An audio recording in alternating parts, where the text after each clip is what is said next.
Would you please notify Mr. Paladin that Miss Kirkland is in the lobby? Mr.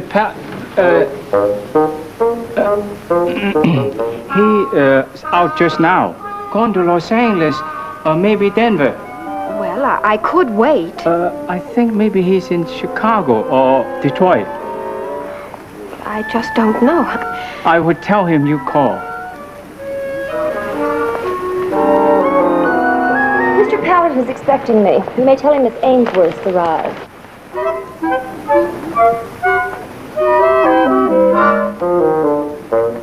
You go? Hey, boy, I go to Detroit, Chicago, Cincinnati, New Orleans, Calcutta, and possibly Bangkok. And you, young gentleman, someday you, too, may be in trouble.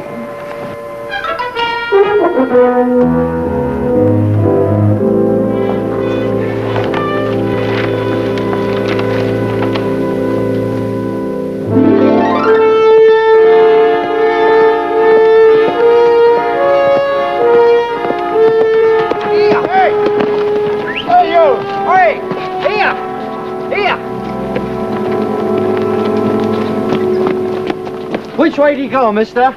Which way do who go? Boise Peabody. Oh, I never know a critter can move so fast without the aid of buckshot. What's he done, this Boise Peabody? Ain't what he's done, mister. It's what he ain't done. Yeah, you see these? Big Fontana want him off a drummer passing through. Fetch Boise, says he, and we's gonna have ourselves some entertainment. Yeah? Well, you mean to have Boise Peabody wear those? Oh, look, Sonny, some of the men back at the camp, they ain't looked at a woman since the boom, if you catch my meaning. Well, that's kind of a cruel sport for Boise Peabody, isn't it? Hey, that ain't Philadelphia up ahead. Fetch Boise, says Big Fontana. And when Big Fontana says jump, you better not be caught with your feet on the ground. He wouldn't be wearing a checkered shirt, would he? That's Boise. You seen him, did you? Yeah.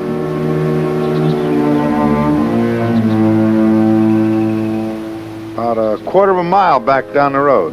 Oh, much obliged, Sonny. Come on, Addie, let's go. Get on the scent, boy.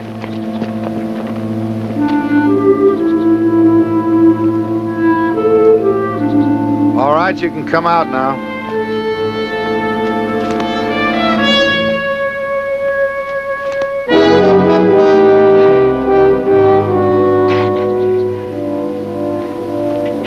Ain't that the dumbest pair you ever did see? I swear they couldn't find a snowflake in a blizzard.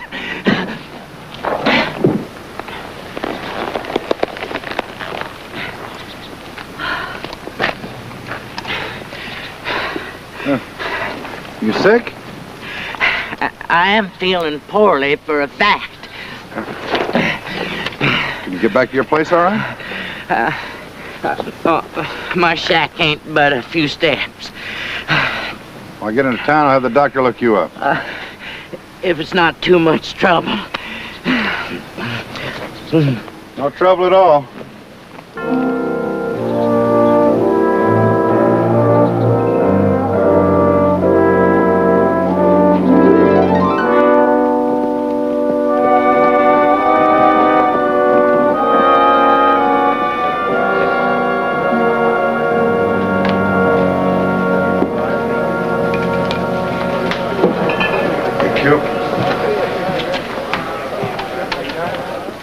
Dr. Hallop? That's right. Boise Peabody's sick. He'd like you to look in on him. Well, I'm not surprised. Boise ain't been right since he fell through the ice whilst under the influence last spring.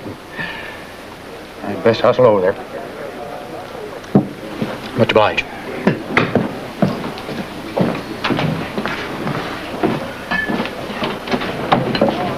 Beef stew. How is the beef stew? Well, that depends. How hungry are you? I see what you mean. Well, you're new here, ain't you? Just passing through on my way to Sacramento. Not today, you ain't. Oh? You're going to spend the night here. Why? Well, you can't ford that creek, swollen up like she is. Before you was halfway across, you'd be swept clear to Rio Vista. Well, in that case, I'd better have some of your beef stew. Yes, sir.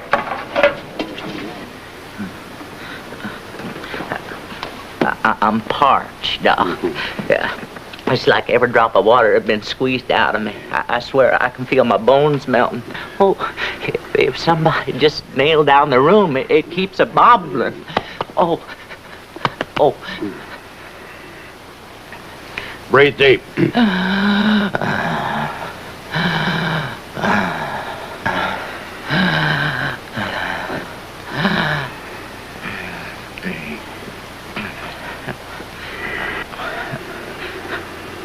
Well, Doc. Boise, you know that medicine's still an infant science. There's so many things we don't even have a label for yet, let alone a cure for. Don't tiptoe with me, Doc. Well, look at it this way, son. At least it's dying with a bed under you. Dying? Well, with the mortality statistics the way they are in most mining camps, do you realize what the odds are against you getting a break like that? Well, ain't there nothing you can do? Nothing at all? Well, to come so sudden like, with no warning. Well, that's the way it goes sometimes. You know, a man's walking around full of vinegar, and next thing he knows, they're shoveling dirt in his face. Dirt?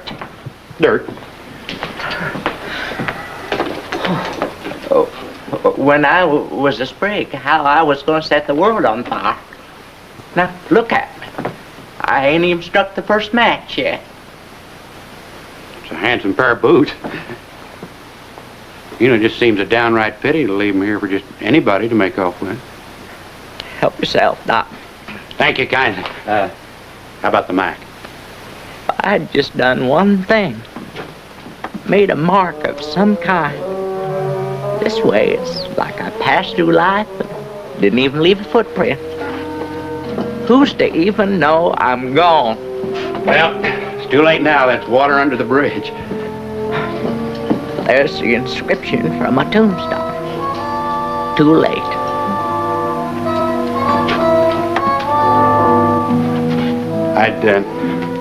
I'd stay with you, son, only I've got things to do. I understand now. Now, there ain't nothing to it. You just lie back, close your eyes. Come morning, it'll all be over.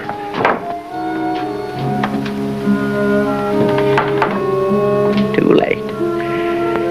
Too late. Oh, why does it have to be too late?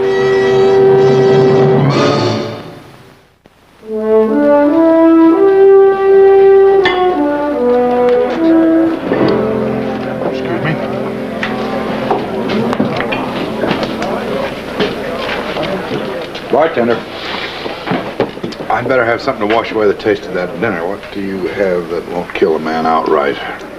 I got one brand, mister. I wouldn't recommend it to nobody that ain't immune to snake bites. Not so fast, Shorty. Ain't anybody told you the rules?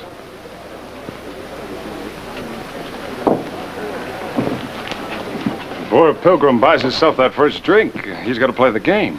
Right, boys? That's right. The game? Well, you got to challenge the local champ to a drinking bout. It's a quarter red eye apiece, and first one that breaks off guzzling has to treat for the whole crowd. Well, I think it might be a little bit easier on my constitution if I bypassed the contest and just bought a round of drinks. Oh, now that'd be breaking the rules. It might put a doubt in some folks' mind as to who was the real champion. I don't want to hold my crown by default. You are the incumbent champion. Mister, I'm Big Fontana. It makes me champ of everything. Leroy, couple of jugs.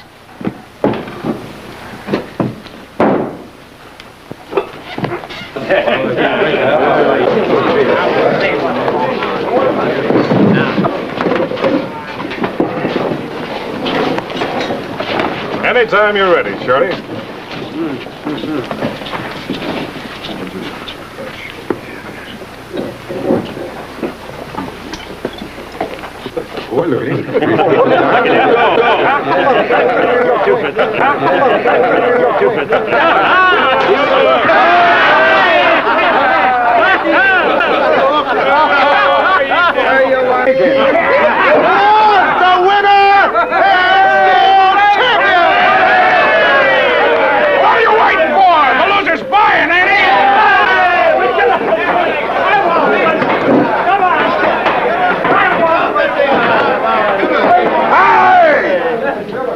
It's water! I drank whiskey, he drank the chaser. Here! Champion. You're not a champion, you're a four-flushing fraud, Fontana. I said I was champ of everything. Well, there's another game I like to play, Shorty. Loser gets to ride through town in a pine box. Now there's $50. You match it, Shorty. That way who comes in second best, his funeral's paid for in advance. Don't do it, mister. He'll gun you with your hand in your pocket. I surely hope you got your burial money saved up, Boise. I didn't come here for to die, Fontana. I come here to watch you die. I'm thinking some deck-shy joker. Boise, do you know what you're doing? Stick around, see. You do like the little fella says, Shorty. You just wait your turn. I'll tell you what, Boise. Since you're so all-fired anxious to kiss the sawdust, you draw first.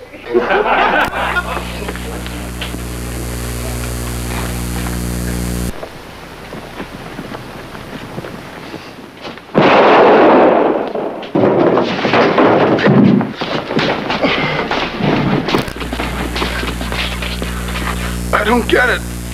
His eyes. He wasn't even scared.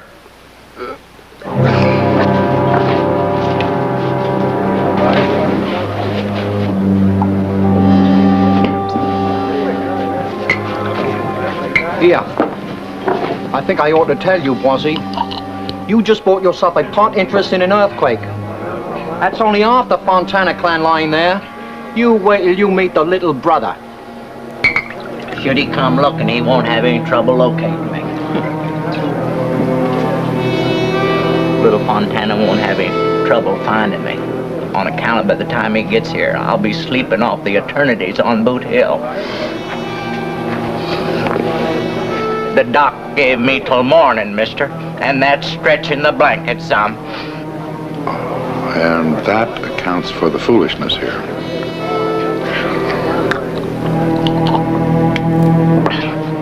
Tell you something, mister.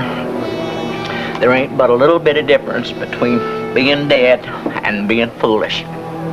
I've been dead all of my life. Tonight, with one little bit of foolishness, I come alive for the first time.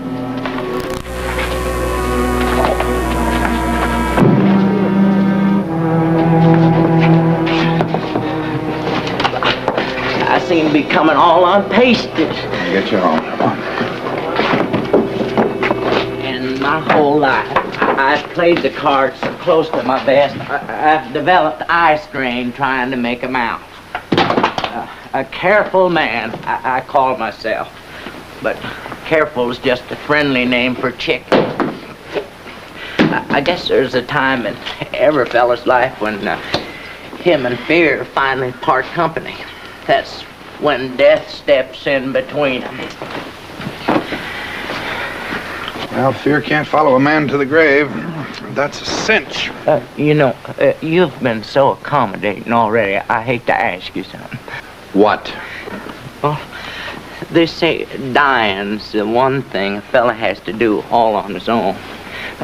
Still, that don't signify that he shouldn't have some company as far as the gates. So, if you wouldn't mind setting with me for a spell.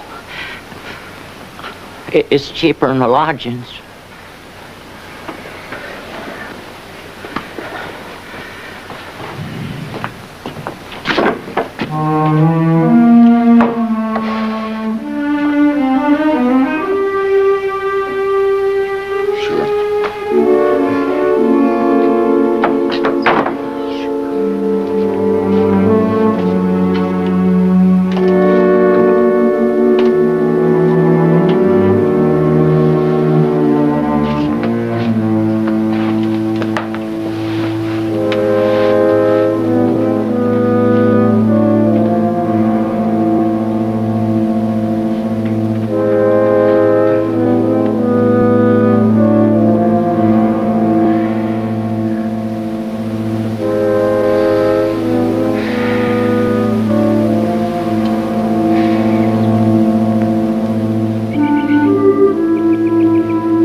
good. What's good about it? I'm alive.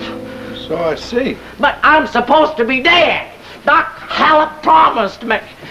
Not only I ain't dead, but I never felt better in my life. What am I going to do? Change doctors. You've got to help me, Mr. Paladin. Otherwise, I'm a dead man sure. Well, no deader than you were last night. Well, that was last night. I was resigned to it. This is different. Oh, I see. And the difference would be little Fontana. That's right. He'll come gunning for me, and I ain't got a chance. Well, he did pretty well against his brother. Well, that's because I didn't need a chance. I was dead anyway, but now I'm alive. And alive, I'm an orthodox coward. Look, you're an expert in this field. If I was to hire you to stand up for me. Oh, I see. When you gunned down Big Fontana, you killed the incumbent champion, and that makes you the new champion. You've got to defend that crown against all comers, whether you want to or not. And I am not going to stay here in hell and gone and protect you from all challengers. Can't I resign my championship? That crown will not come off without a bullet. And I'm running. Boise. No matter how far you run, that legend will catch up with you sooner or later, and that's a sober fact I've learned to live with. You've got to think of something. You owe me that much for saving your life. Well, I don't wonder that you're still alive. You've got too much brass to die.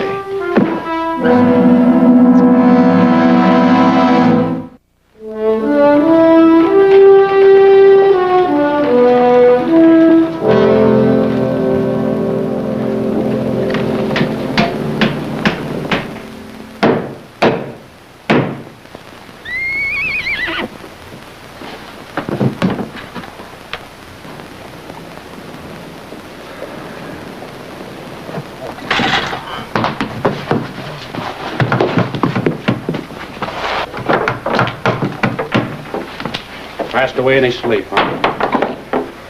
Well, I knew it. I never made a wrong diagnosis in my life. That's so, Doctor. Heard about what happened last night. It was a downright pity losing Boise just when he had such a promising future. Tell me something, Doctor. Where did you study medicine?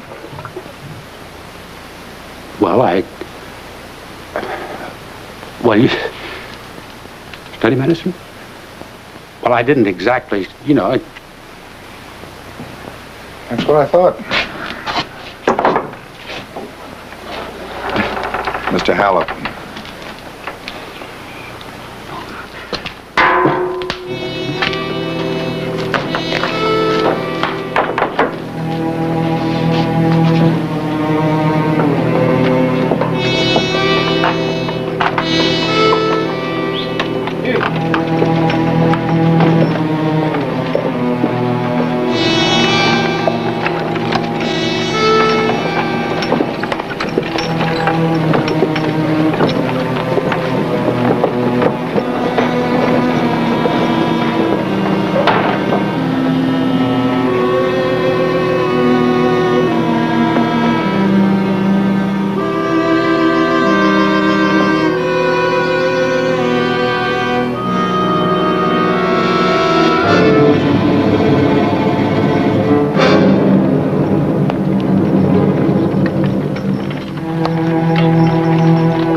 Some men are born great, some achieve greatness, and some have greatness thrust upon them.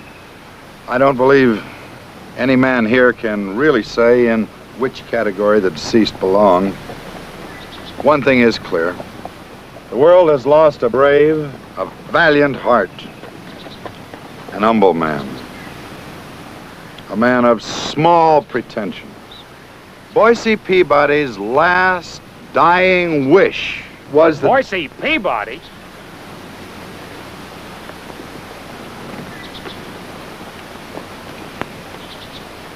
I come to see my brother buried, not the little sneak that killed him. Fill it up. Now, wait a minute. After the ceremony, all right? Fill it up. Stop! Stop! Wait a minute. Stop this, man. The proudest moment of my life. The whole mining camp turned out to pay their last respects. You ain't gonna spoil it for me. Boise? Ain't you dead? He is now.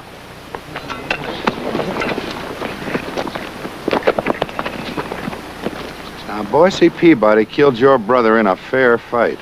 Uh-huh. And now I'm gonna kill him. He's not armed. That's a mistake that you ain't likely to make again now, are you, boys? Fontana, I won't stand here and watch you murder him. Just do whatever you like. Now then.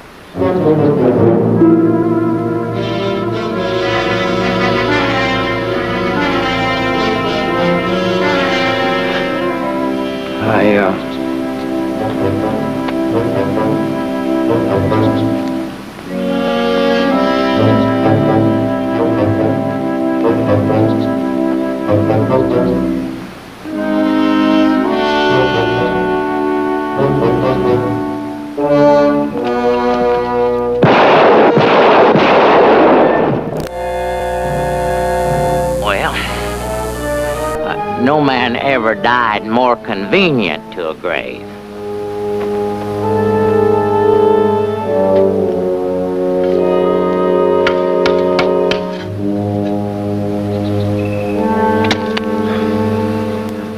You sure that we're doing the right thing? I think it's best.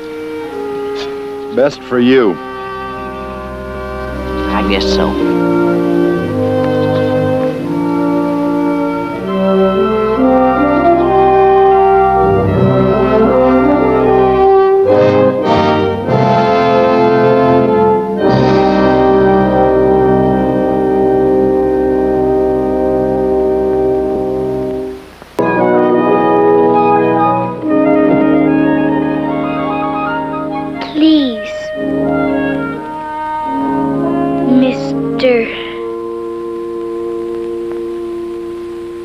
Paladin? Wagner, I told you that I am leaving for Denver in the morning. No holds barred, huh? Looking at Anne Marie, you can see she has a problem. Well, she wasn't born that way. And if you and I had witnessed what my grandchild did, our memories might have gone into hiding, too. It was 2 years ago this April. They were crossing the plains with a wagon train, my son, his wife, and Anne Marie. Just outside of Big Lick, Colorado, their camp was set upon. The child managed to hide in the bushes. She was the sole survivor. That raid, Mr. Paladin, was led by a white man. A red-bearded white man named Rusty Doggett. Doggett? Turn around, honey.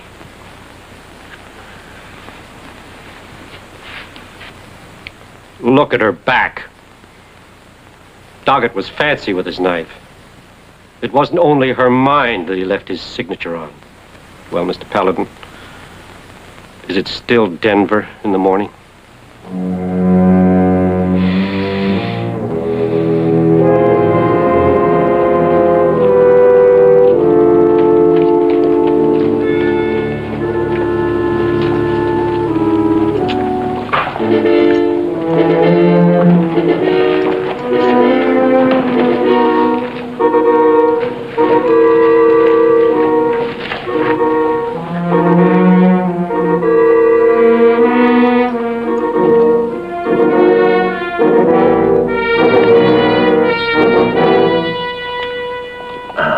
Interested in purchasing yonder equine, old sport? That might be. Where's the owner? By happy coincidence, you are now addressing him. Dallas Birchfield. At your service, sir. Mister, don't play with me. I left my sense of humor in San Francisco. Now where's Doggett? Old sport, let me tell you something about Cayetana here.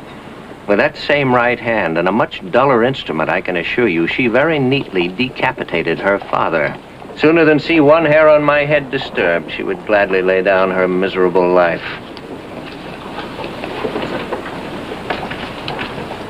If I'm to court extinction with a Judas kiss, I think it's only equitable that I should, How much? In the Uptown Express office is holding in my name a case of vintage Amontillado, which thus far I've been unable to ransom. I think $200 would just about cover it. You observe the saloon across the street? Upstairs, turn to your right, last door on your left. I shouldn't knock if I were you.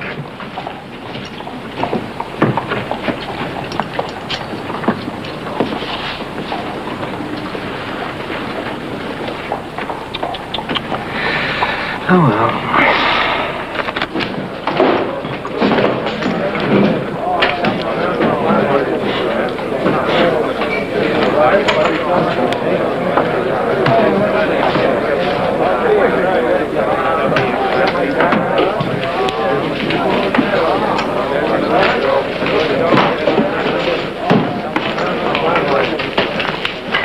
Now, if I want you for anything, I'll send for you.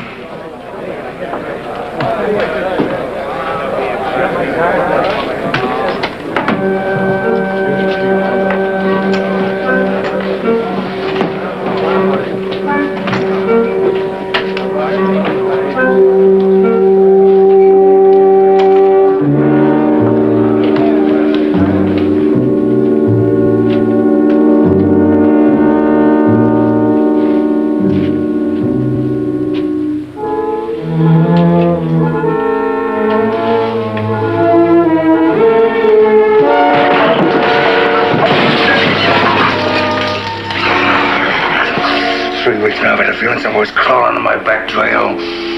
Get away from that gun!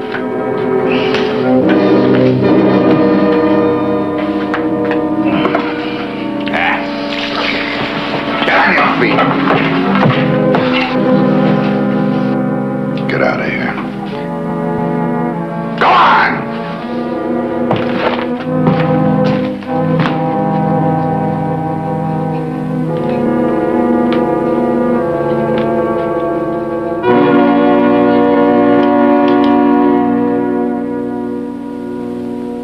You'll lose that 6-gun, and I mean now. Now, this man is a wanted criminal. You hold still with that scattergun, I'll show you the papers.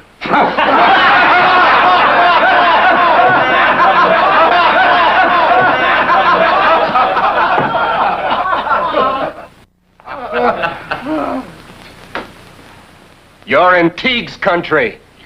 Yeah. You're the kind that would carry a stingy gun, so drop it too.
got here?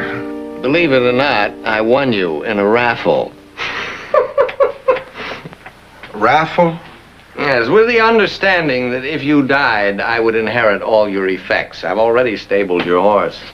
In the meantime, dog it. Well, I've had time to put 100 miles between him and me. Relax, old sport. Doggett is still below the deadline. And while he remains below the deadline, you are out of luck. Deadline? You're trying to tell me he's still here?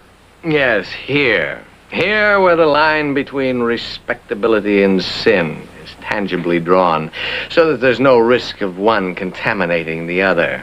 In fact, in most communities, it's invisible. Take Birchfield, Massachusetts, for example. Named, as you might surmise, after a sainted antecedent of mine. There, sinner is a label to be gleefully applied to the resident nonconformist. I was a prep school Latin teacher. Does that surprise you? Not very much. Indicted for corrupting his charges and branded as a blasphemous heretic.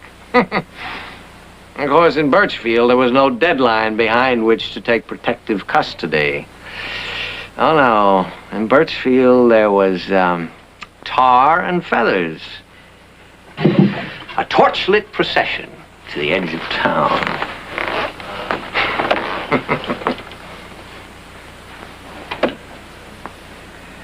Well, you didn't have to come here. Birchfield isn't the world. You better forget about dogged old sport. You can't have him. He and I and all the rest are bound here through eternity. You know, Birchfield, you had me feeling sorry for you for a moment. Well, you were right about one thing anyway. And what was that? The Amontillado is superior. Oh.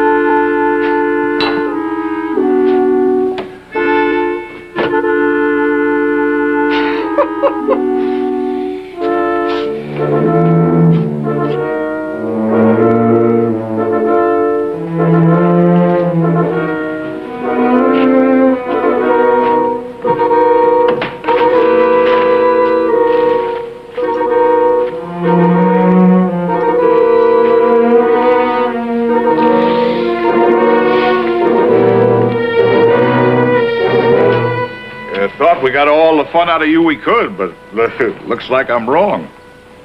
Who are you? Teague. You call me mister. Well, you know why I'm here. I came for Rusty Doggett. Oh, he's an outlaw, entitled to asylum just like me. There are only two sides to the deadline. If I can prove to you there's a third side. Men who have forfeited their membership in the human race altogether. Mr. Paladin has an orator's gift of persuasive eloquence. I wonder... I wonder, Mr. Teague, if, he would be willing to wager his life on it. Isn't that exactly what I'm doing? Not really. I'm sure that this audacious display of courage is prompted at least partially by your inner conviction that Mr. Teague here, whatever his reputation, would never shoot an unarmed man. Just isn't good form, you know. Keep talking, Birchfield. What's your point? Well, suppose you offer Mr. Paladin a choice, Teague. He can leave here now unmolested, or he can stay and plead his case before a jury of your selection, knowing that if he loses, he'll be dangling from a gallows this time tomorrow. Birchfield. My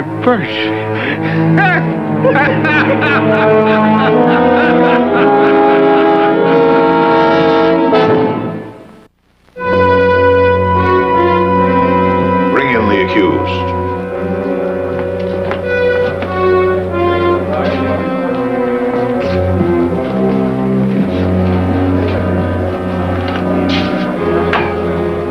You understand why we're conducting this hearing, Doggett?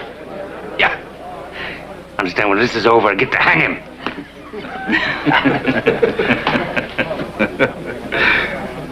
Anytime you're ready, Mr. Prosecutor. Ladies and gentlemen, this town was founded as a refuge for lawbreakers and social pariah. I am not going to contest the morality of that situation, but I do inquire, just how elastic are your standards of admission? Would you, for example, admit Judas Iscariot to this fold? You comparing Doggett to Judas? I'm saying that there are men whose crimes transcend the statute books. Festering sores on the face of humanity. Your Honor, as counsel for the defense, I must take exception to such remarks. Mr. Paladin is attempting to vilify the character of my distinguished client here. And at the same time, portraying himself as a man of fearless dedication, concerned only with seeing justice done. Well, nothing could be further from the truth. May I present Exhibit A?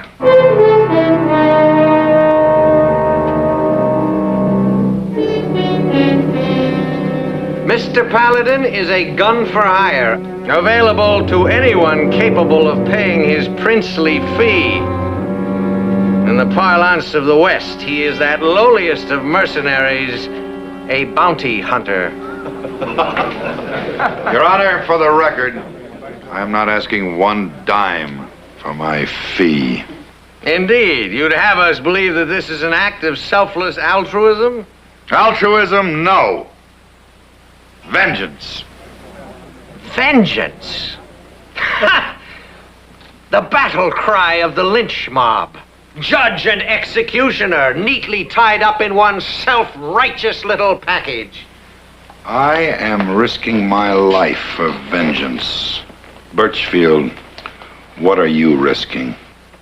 I'm not on trial, old sport. This whole town is on trial. The issue is not whether I have the right to take Doggett. The issue is whether you have the right to harbor him in the first place. It's not the defendant's welfare counsel is concerned about. Oh, no. No, counsel doesn't care what happens to Doggett. There isn't one person in this room who cares what happens to Doggett. No, you're all too much concerned with striking back at that society that you hold responsible for condemning you to this stinking garbage heap. I am here by preference. You are here because you belong here. The only difference between you and your client is that you have murdered no one but yourself. A piddling misdemeanor when one considers the pitiful, pathetic insignificance of the victim.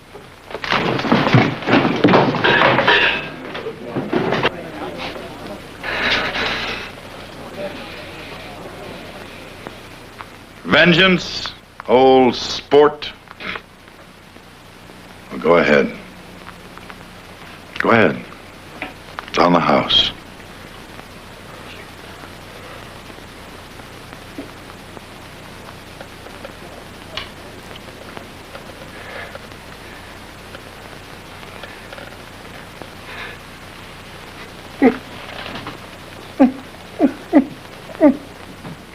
Oh, what a wicked nuisance is the conscience. That demonic instrument of torture forged out of the human soul.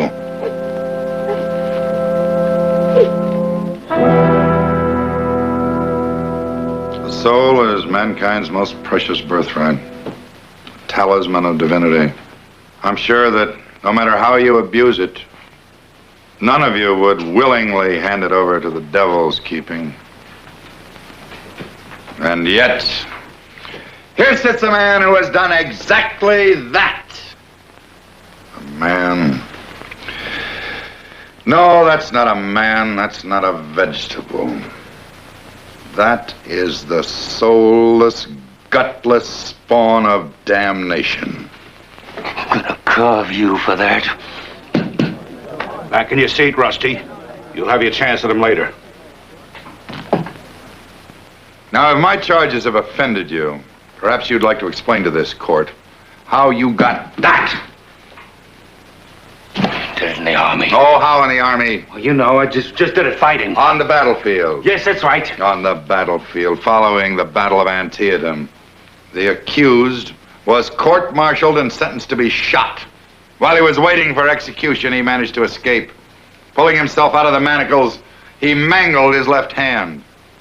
Now, would you prefer to tell the court the nature of the charges against you? I don't see where that's got anything. Private Doggett was convicted of robbing the bodies of dead soldiers, friend and foe alike.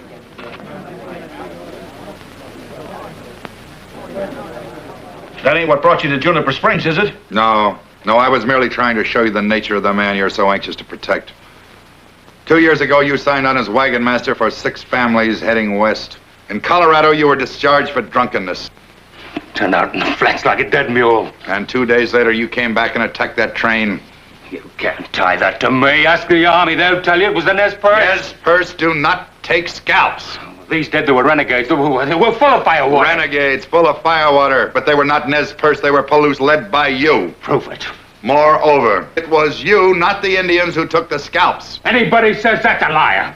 Furthermore, not content with killing men and women, he took the life of a child, a pre-adolescent girl. There! That proves he's lying. Why, everybody knows that kid escaped.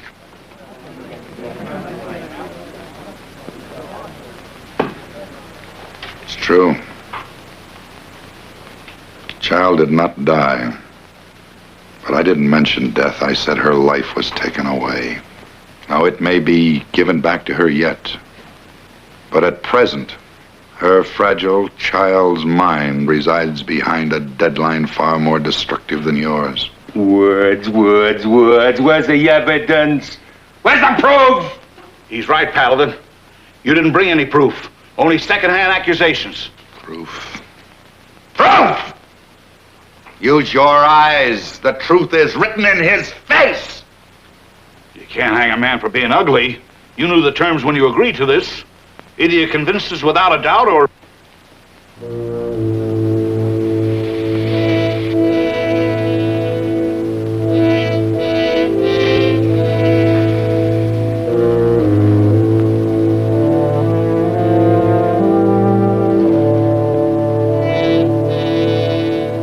Until this moment, I had thought that within the worst of you, there was a spark of human decency.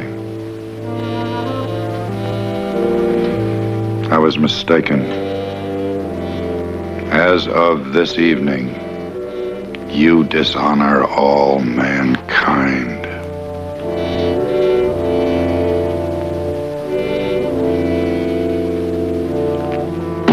You finished? Well, I see no reason for the jury to go out and return with a verdict, unless counsel for defense has something to say.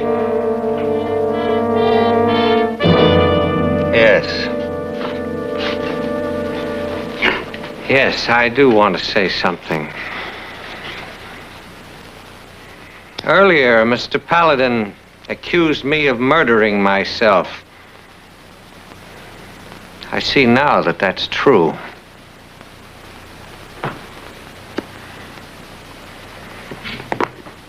I have a proposal to make. During the war, it was permissible for one man to serve another's military hitch. And while I am ill-fitted for the rigors of mortal combat, I feel now that perhaps I am equal to the supreme sacrifice, as they say.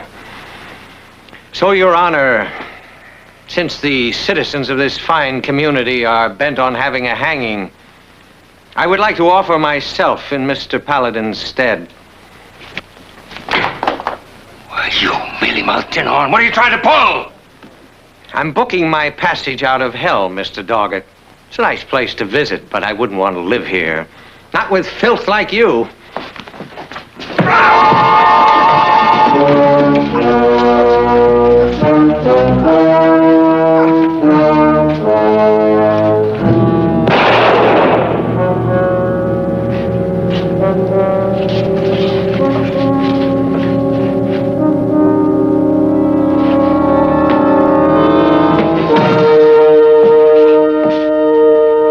on the wrong side of the deadline, stranger.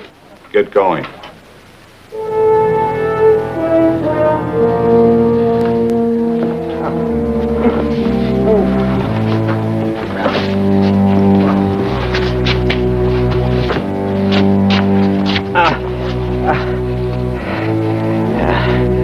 Carry on, K-Ron, old sport.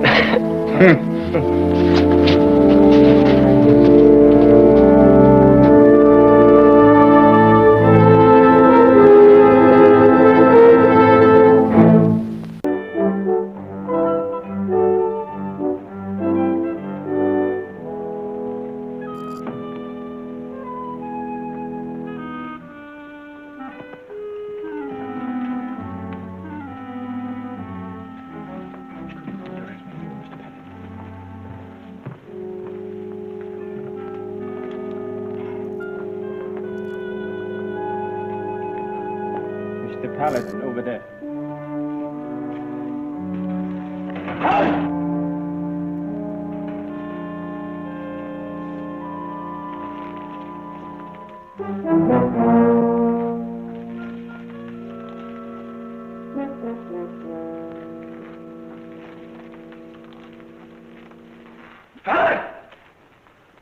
Control. Gentleness.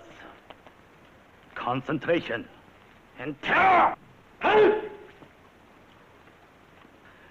With those qualities, Genghis Khan conquered half the world.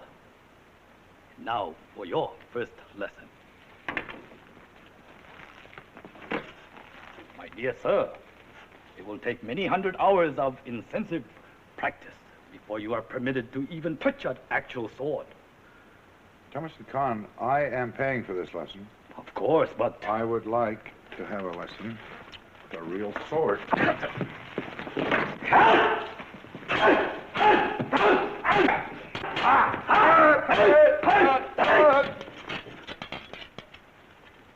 Well, Thomas Khan, you have earned your fee very well today.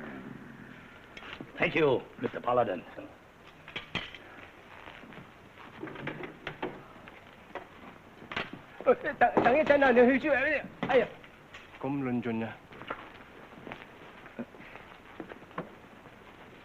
You will forgive my disturbing him?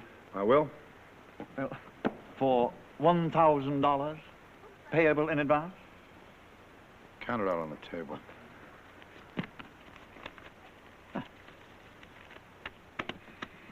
I am Dr. Leopold Avatar. Perhaps you've read of me? Yes, you are Professor Cesare Lombroso's disciple in his theory of criminal identification. It is good to meet someone in this country who has heard of our work. Well, I do have a certain interest in criminology. Well, then perhaps you will know what these are for. Yes, they are used to measure what Lombroso has termed the stigmata of degeneracy. Certain cranial abnormalities, a low sensitivity to pain, primitive instincts found in cannibals and cave dwellers, apes, animals, and habitual murderers, in short, the mark of Cain. And that is why I have come back to America. Oh, a shortage of murderers in Europe this year. No, there's never a shortage of wife killers, murders of passion, momentary rage, that sort of thing. My interest is in the habitual murderer, the man who kills 10, 20, 30 people. For him, it is not circumstance or unrequited love or even small prejudice that drives him to kill. No, sir. With him, it is constitutional. He cannot help himself. And that is the mark of Cain. And that is what you hope to find in the Wild West. Well, sir, in the words of La Cassagne, societies get the criminals they deserve. And what will you do with one if you catch him? I shall make a detailed record of his skull measurements and his reflexes. The James boys, the Daltons, Cherokee Bill, Jake Trueblood, Tom Horn. The very names come rolling off the tongue like thunder. How long I've dreamt of meeting some of them face to face. The only one of that bunch that's left alive is Jake Trueblood, and you don't want him. Well, why not? He's on my list, but he's practically the head of it. Jake's not a murderer. He's never killed anyone, except in a fair fight. Well, perhaps so, but after 20 or 30 times, would you not agree that a pattern tends to emerge? Well, what makes you think Jake will let you get that close to his skull? Well, for $1,000, Mr. Paladin, I expect you to arrange the details. Here is an idealized projection of the archetypical mass murderer. Now, you will note the long lower jaw, the asymmetrical cranium, the high cheekbones, and the narrow forehead. That's Jake, all right. Well, you can see why I'm particularly anxious not to lose him. Could we start this afternoon? Well, Jake is living in seclusion. There are too many hot-blooded young gunfighters running around with their tongues hanging out for the reputation of being the man that gunned down Jake Trueblood. And you don't believe that you could persuade a lonely old man to lend me the use of his skull for 5 minutes in the interest of science? Well, it's possible that Jake might like to see this year's newspaper. He might even enjoy a good bottle of wine.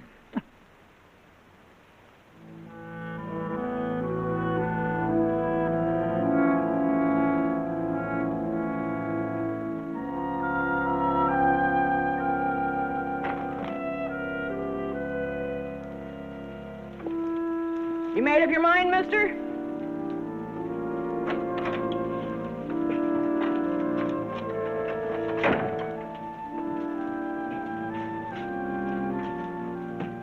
You looking at me, mister? Well, shove your nose in some other direction, or I might mash it down for you. Not in here. Outside. Can't rightly decide on either one of these. I'll just keep my old one. Enoch Harrison. Wanted in Placerville for the murder of 2 miners last year.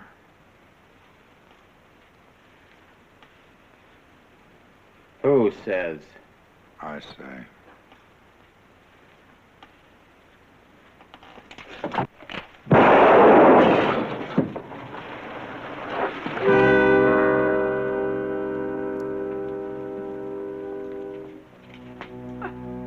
You attract violence, don't you? And will you take that gun off me? No, it's really quite fascinating why you did that. It's very neat. You goad a man into a fight, and then you kill him in self-defense. What's that for? Merely to satisfy myself. Of what? That you've killed an innocent man.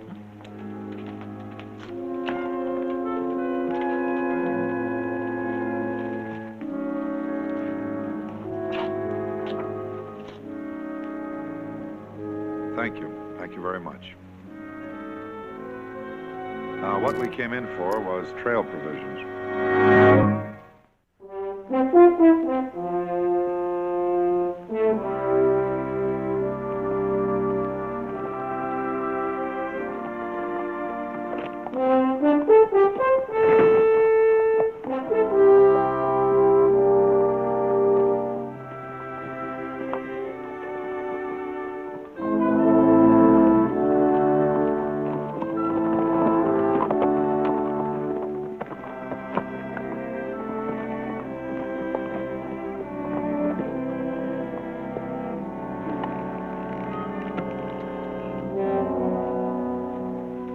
Doesn't care much for human society, does he? Human society's never given him any reason to.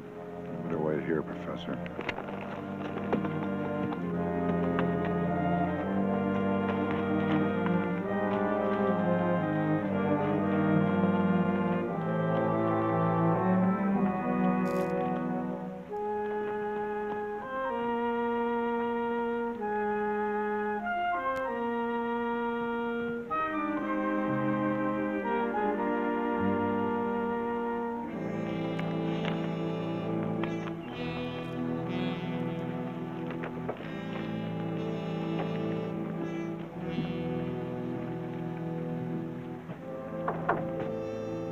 Jake?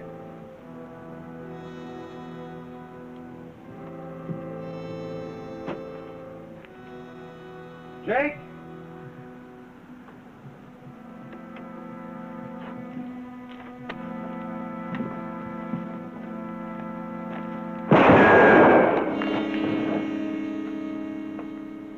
So you want the credit of bringing down Jake Trueblood, huh? All right. Go ahead and draw. I'll Give you a fair shake at it. Jake, I didn't come here to kill you. You didn't? I don't know any other reason a man would come up in this canyon. Hey, don't I know you? You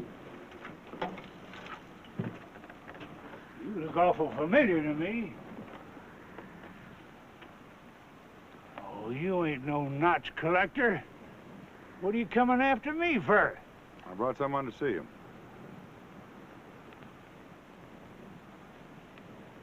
That's a doctor, Jake. Doctor of sorts. He wants to make some measurements on you. Ain't nobody gonna measure me, except for a pine box. Ain't ready for that yet. Jake, there is a man of science. He's come all the way from Europe just to measure your mangy old skull. You may not realize it, but in Europe you're a very important man. Last of the old gun hands. Yes, they're the kind they write books about. Like Paul Revere, Robin Hood, and Mike Fink. They still remember me, huh? Yes, they do. I'll bet it sure gripes some fast little trigger boys to think that old Jake is still walking around unventilated. Maybe, but I suspect there are more people worrying about the high price of coffee. Well, that's the trouble with this country today. Too many men scraping off their beards and worrying about the high price of grub instead of who's top gun and who's going to bring them down. I wouldn't be surprised to wake up some morning and find them all wearing petticoats and drinking fresh cow's milk for breakfast. Say, you wouldn't happen to have some of them store-bought victuals left over in your saddlebag, would you? Now, Jake, you're not going soft, are you? Oh, reckon I am. But I'd sure sell my soul to get a look at this year's newspaper and borrow that good, honest drinking one. Jake, your soul's worth more than one bottle? Try me and see.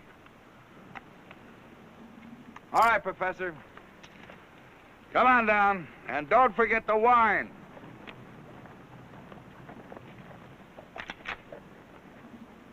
Pena, come on down here. Come on, come on.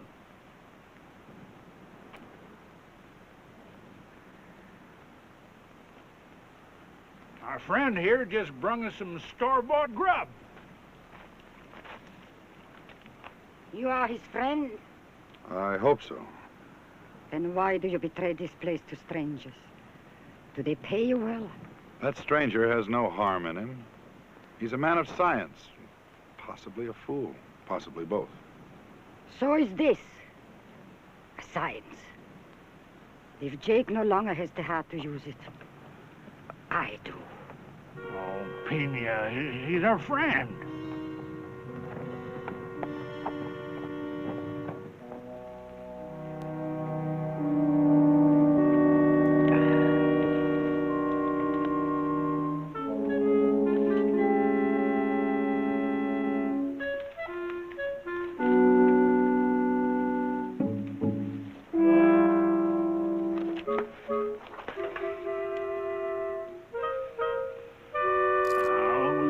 Careful with that contraption, you understand?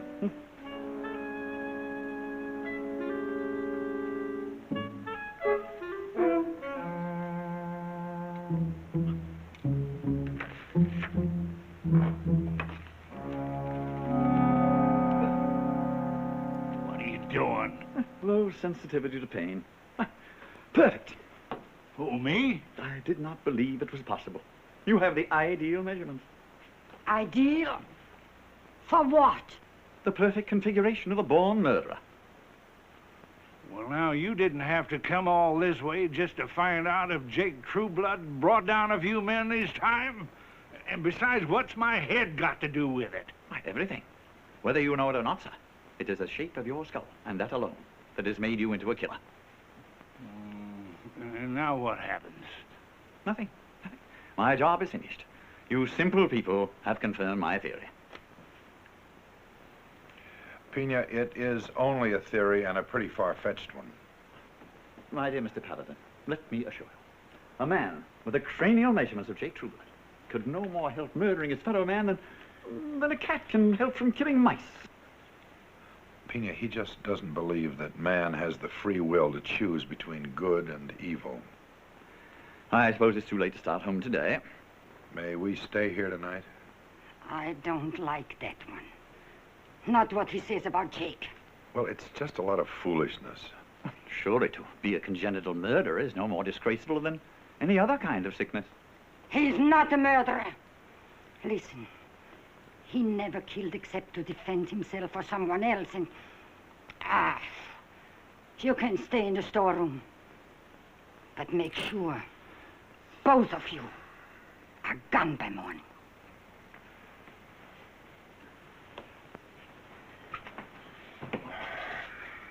Avatar.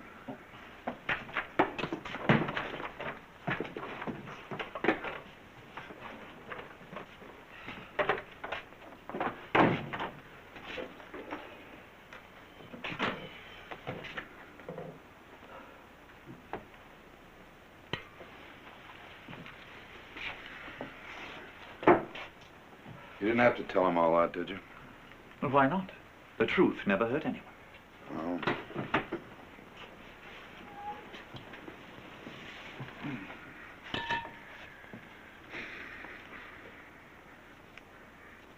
What's that for?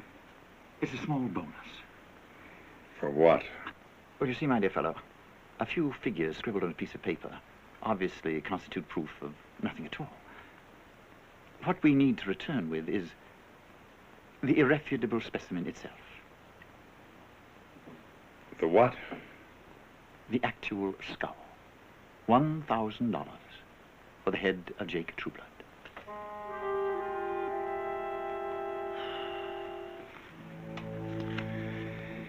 If you are so anxious to have Jake Trueblood's head, why don't you go after it yourself? Well, I thought of that. Unfortunately, I lack your skill with weapons of slaughter. Avatar. Now, I am going to get you back to San Francisco and out of danger just as quickly as I can. And in the meantime, you forget your theories and you let Jake Trueblood alone.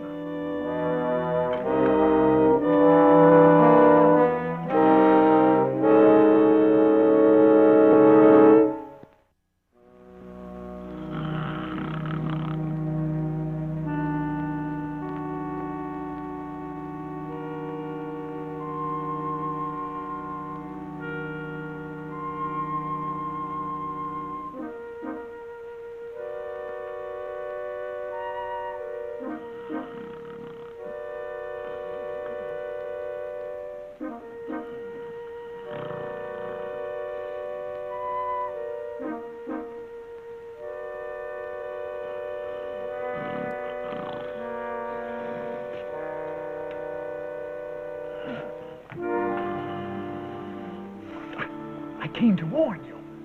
Warn me of what? My companion is deathly jealous of Jake's reputation as a gunfighter. Now, if you value his life or yours, I beg of you, don't wait for Paladin to shoot first. Jake! Jake! Wake up! Wake up! Jake, you have to kill Paladin. Paladin? What's he doing? Jake!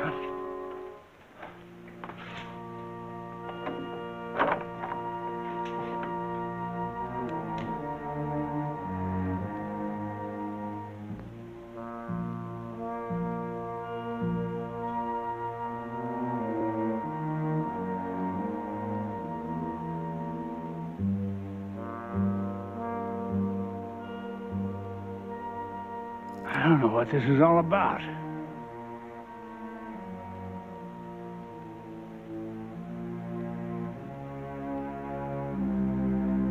He says, I gotta kill you. I gotta kill you.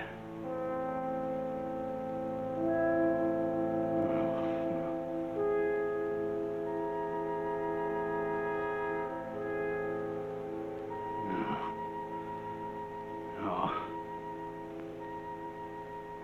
I can't kill a man. Unless I got a good reason for it.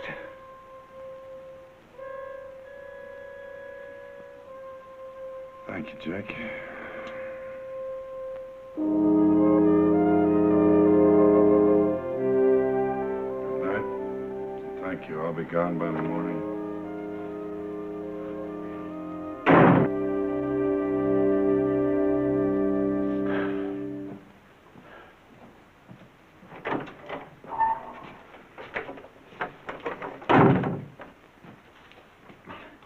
I admire your forbearance. Well, don't push it much further. It's a pity, really. He surely couldn't have had much longer to live. Oh, I suppose even a creature like that has an instinct for wanting to cheat the devil as long as possible. You're standing there feeling sorry for yourself because Jake's still alive. You don't feel that one man's life is a small price to pay for the advancement of human knowledge?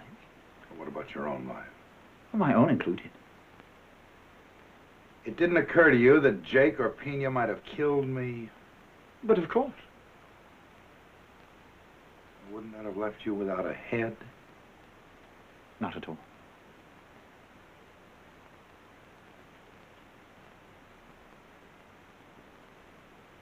You mean my head? You know, you're almost as good a specimen as Jake himself. In fact, I might have saved myself this whole journey if I could have found someone in San Francisco to kill you.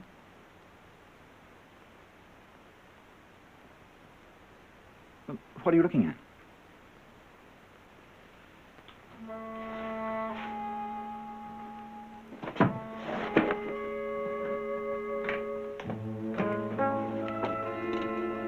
What are you going to do with that? I am going to conduct a little scientific experiment to enlarge the frontiers of human knowledge. Mm-hmm. The temporal region is still the rear.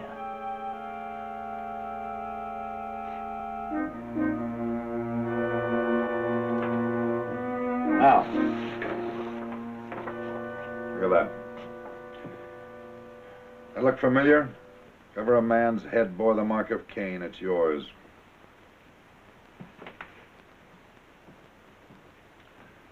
Now, what does that do to your precious theory? I had no intention of going back empty-handed. No. I don't want to damage the skull.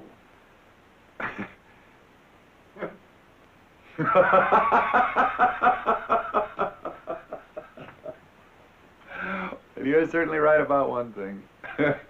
No skill at all with weapons of slaughter. That gun isn't even cocked.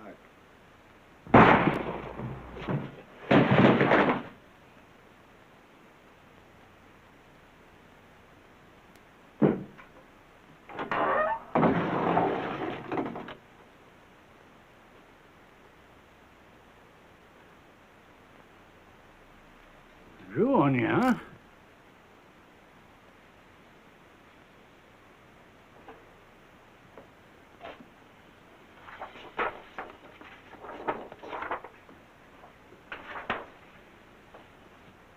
Believe in all that stuff? No. But I suppose Professor Lombroso might like to have these as a souvenir of his favorite pupil. Say, do you have to send them the one of Jake? Let people think he's dead. Let them leave us alone here.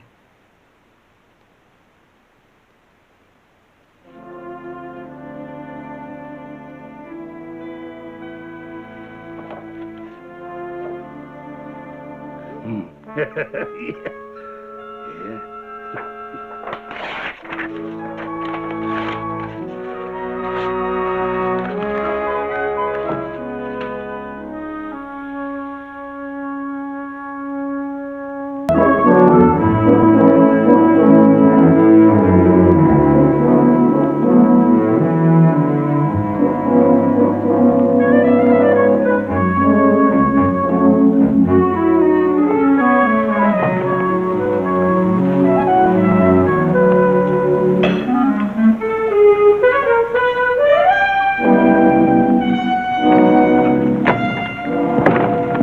Lupo, está bien.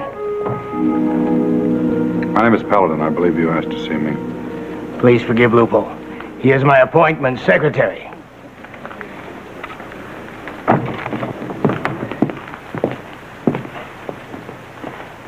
I am Largo Ortega, Provisional General of the Revolutionary Army and Minister of External Finance for the Republic of Mexico.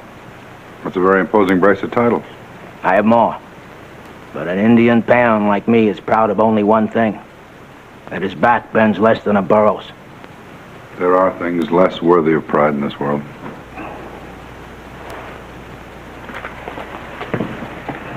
On your card it is written that you are for hire.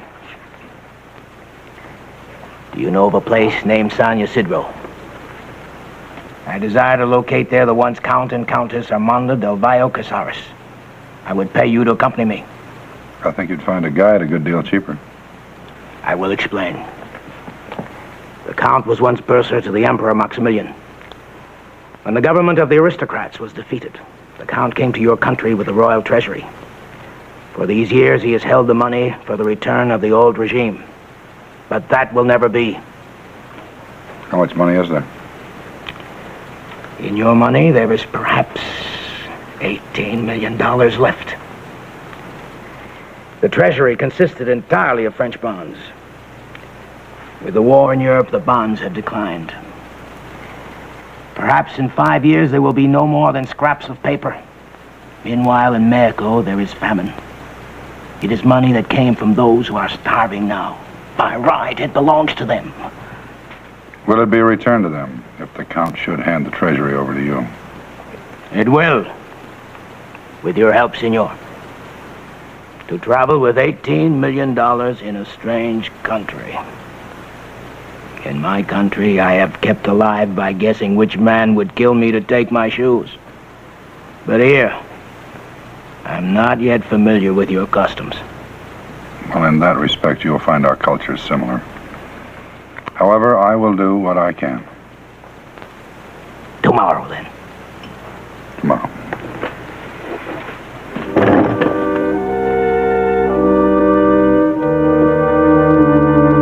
Senor Paladin, I should add, Lupo goes with me.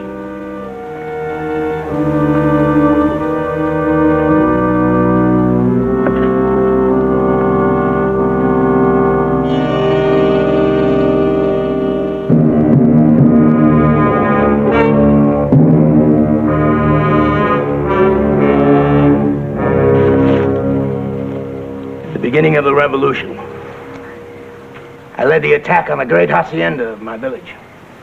The patron was very rich, very Castilian. His hands were wide and soft, but it was not the same with his heart. Once he had my fourth brother staked to a wall in his courtyard and beaten for stealing a chicken. So I had the patron put to the same wall to be shot. He died very well, the patron. Very proudly. With no blindfold. In the house, there was a library with books against the ceiling. We burned everything but not the books. The thought came to me that if a man like that dies well, maybe he has learned it from reading. So I get the books, and I read.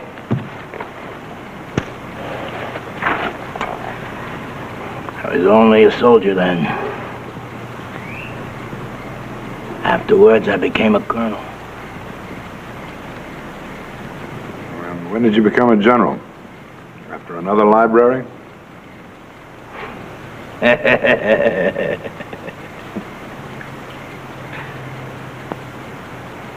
General at Delaco was taking money from the aristocrats. I personally killed him. Then I was general.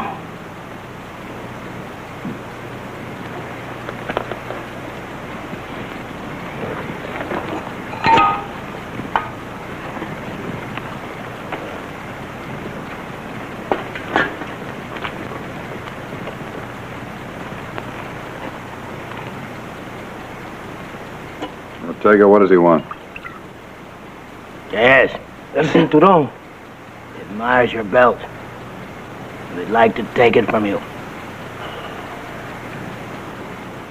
Well, Ortega is your man. You tell him.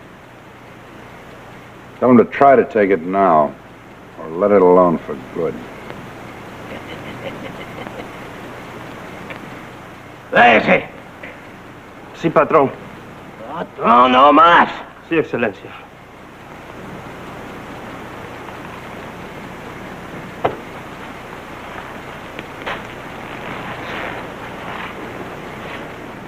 French Revolution. One of the deputies. He stood in line waiting for his turn at the guillotine. Is reputed to have said there was no revolution. It was only humanity turning over in its sleep. Maybe like you say, it's only a little turn and a long night. We will go to San Ysidro in the morning. I'll go in first. Make the arrangements for the meeting. With aristocrats, we speak different languages. Well, maybe their lives have changed. Maybe they no longer speak as aristocrats.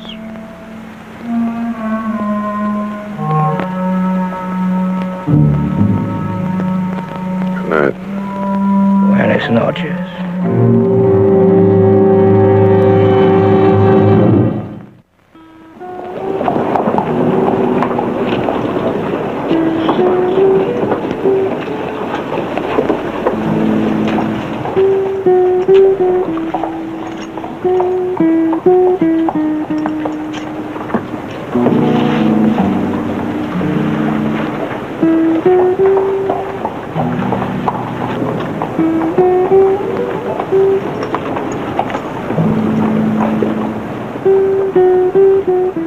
And what do you wish? Rabbit stew again. And very delicious. How much are those beans? 5 cents. 5 cents. Over at Porterville Junction, we buy beans for 3 cents. Well, of course, if you prefer to eat. All right, all right. Give me a plate of them. Very well. Lapin chasseur. Minutely as it was served at a num. Bordeaux marinade? Garlic with lemon, eh? Yes, yes. Add some? Do we some? Of course, yes.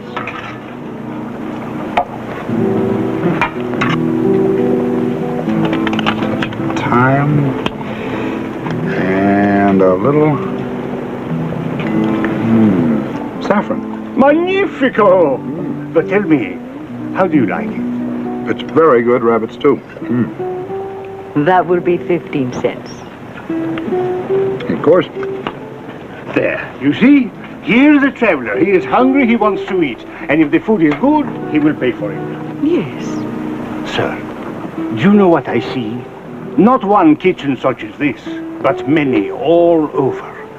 If there is profit in one kitchen, there must be double in two. Is that not elemental? And for my next kitchen, I need a manager. A man of some delicacy of taste, like yourself. Oh, thank you very much.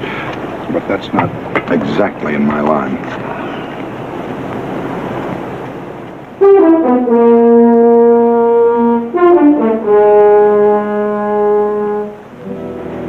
Count Caceres?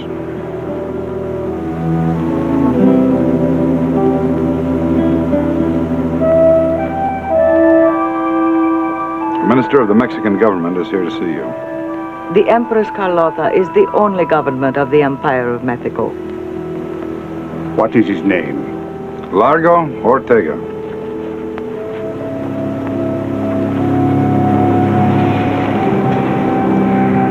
They have come. The butcher of San Pedro. Querido. Mr. Paladin, what is your part in this? I am his honor guard.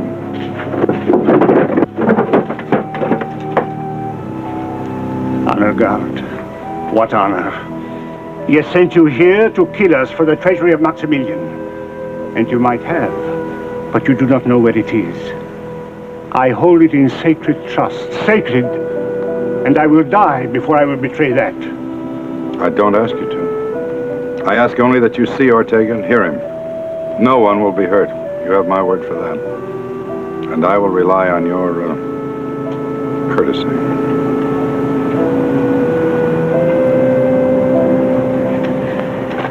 You will be received at the hour of 9. Arsenio.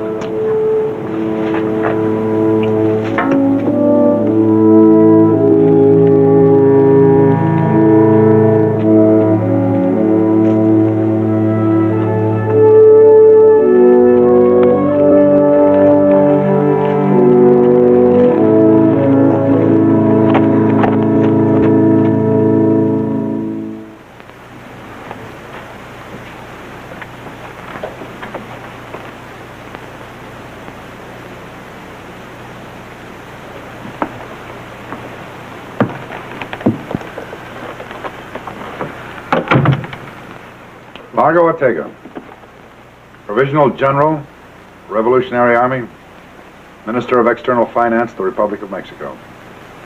Count and Countess Armand del Valle Casares. It is a pleasure. At one time, it was an honor.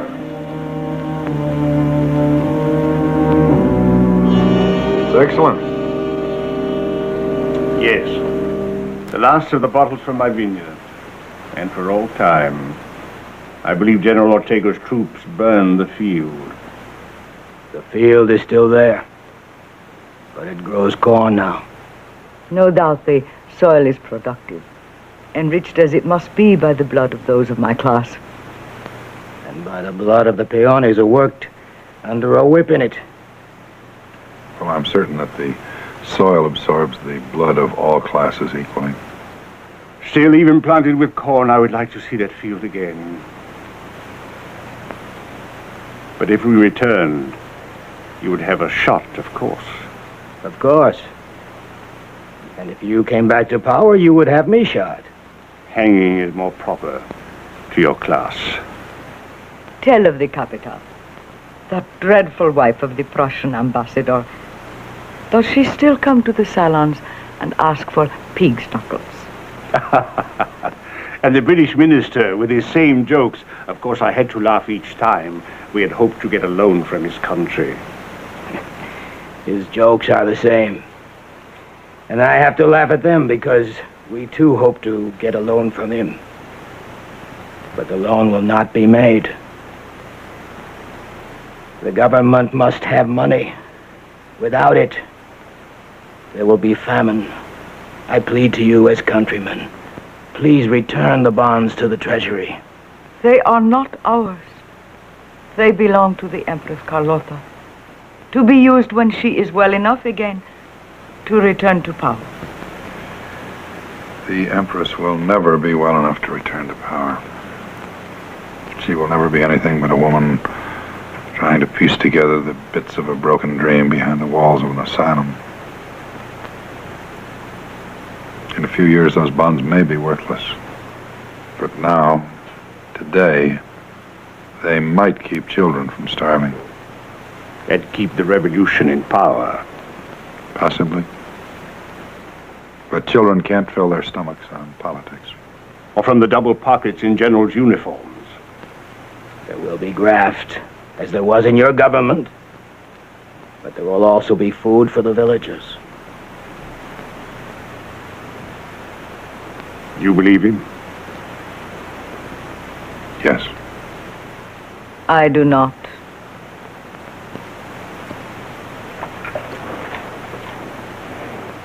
They have not changed. There will always be aristocrats. I have been sent to take back the bonds by order of the Revolutionary Republic of Mexico. For now, I have said what is needed. As have I.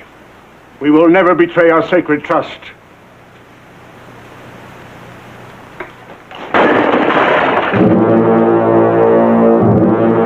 Return to take the bonds one way or another.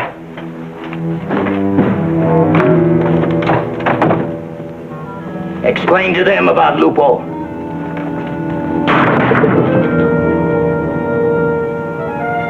You still have my word.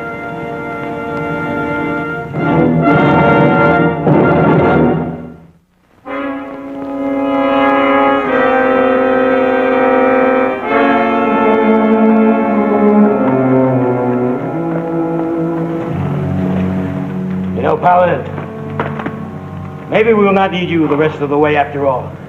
I'm beginning to feel the way of your land now. I think you will need me. No. I've settled on the matter now. Everything will be taken care of. Not by Lupo. With aristocrats, in the end, there is no other way. Besides, what are 2 lives against perhaps 2 million? They happen to be 2 lives that I've given my word to defend. You know that I'm in the right. And if they prefer the money to their lives, besides, it's not your cause. It is now. Monte.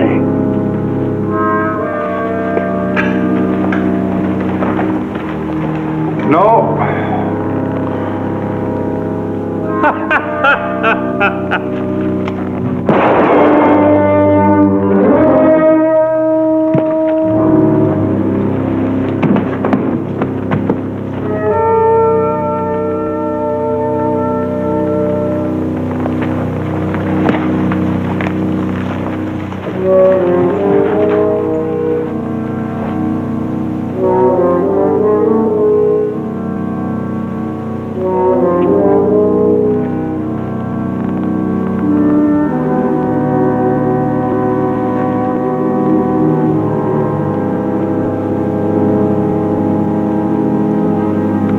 I did not think that you would be on the side of the aristocrats.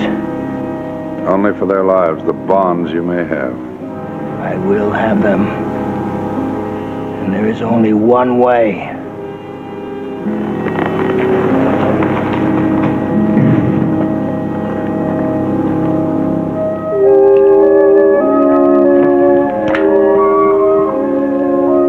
Be dawn in less than an hour. We know. And our first customers will be here even sooner. So will Ortega. 10 eggs. 10 eggs? Why do you want the bonds? They're worthless to you, unless you plan to start a counter-revolution. Was that what you want? If it is, then take the money, hire an army of gunmen, and go. No. I have my kitchen and a new one at the next town. Already she has saved $1,000 toward it. Besides, in a matter such as this, only the Empress should command. The Empress is not going to command anything. Now give the bonds to Ortega now while they still have some value. It is our land, our people.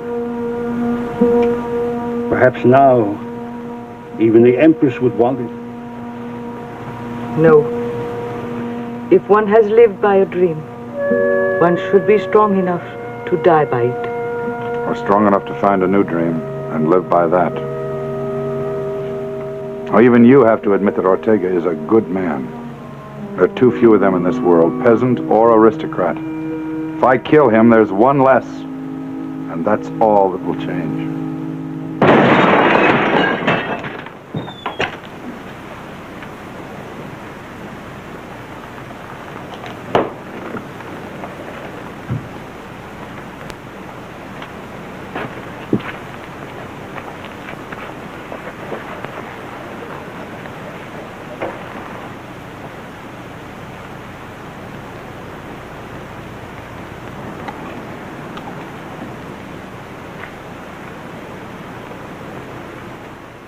No! No.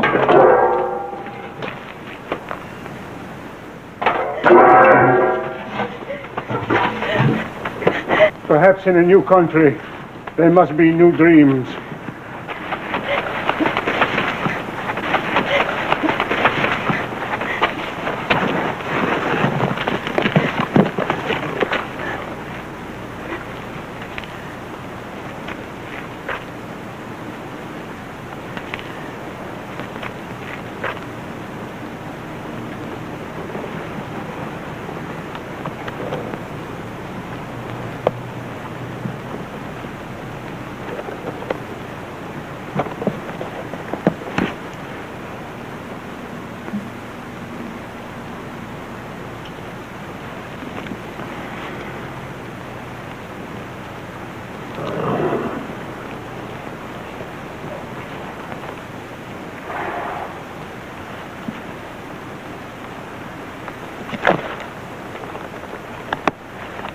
Stable boy.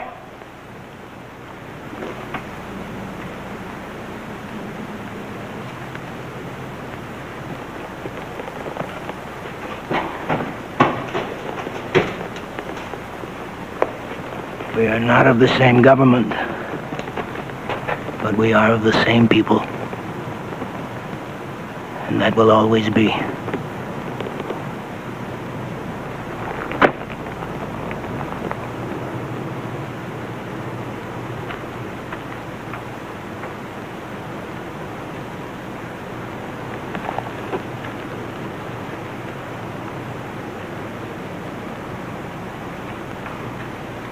I could never stand the Prussian ambassador's wife again.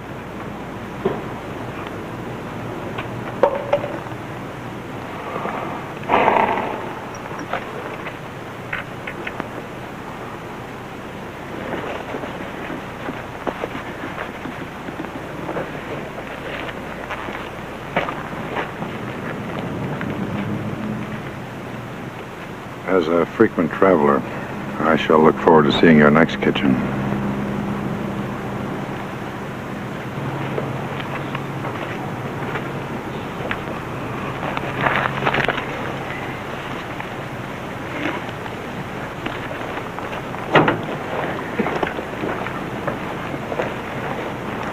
Who overcomes by force hath overcome but half his foe. Maybe Shelley was right. I think perhaps he was. Except that it was Milton.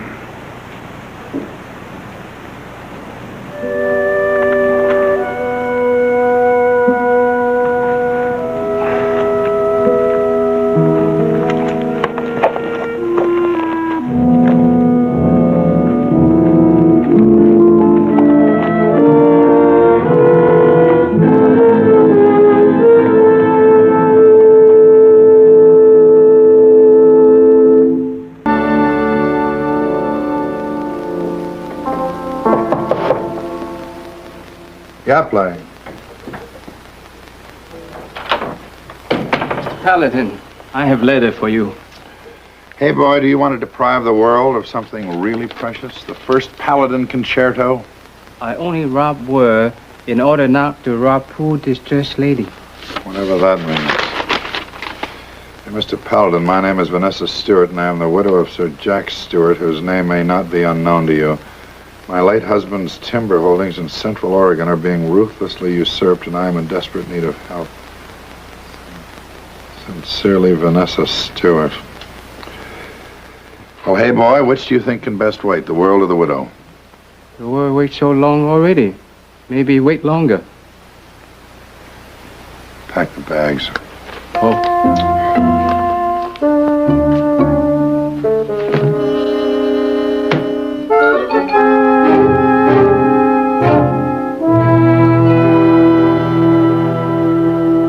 I can't even explain how it happened. All I know is that one day I had title to the land just as my husband left it to me. And the next, I learned that a complete stranger had purchased the mortgage and was foreclosing. You will help me, won't you, Mr. Paladin? Mrs. Stewart, how did you happen to send for me? I was given your name and told... By whom? By a very nice man named Radichev. By a very nice man named Radichev. Yes. His full name's Boris Karsanov Radichev. Radichev. Where did you meet him? Why, he came here. Is something wrong? Perhaps not, but it is interesting. I wonder what Prince Boris is doing in Oregon. Prince Boris? He didn't say he was a prince. He's 8th in line for succession to the throne of the Russian Empire. But at least he was helpful. Oh? Well, can you tell me where I'll find your timberland? I can take you there.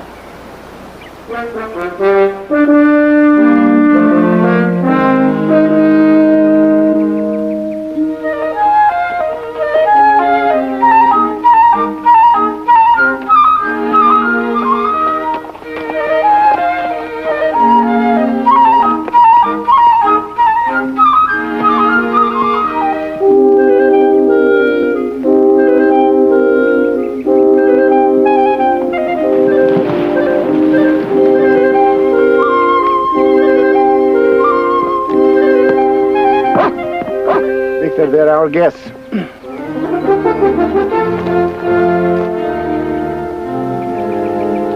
I didn't expect you, Mrs. Stewart. But now that you are here, be comfortable.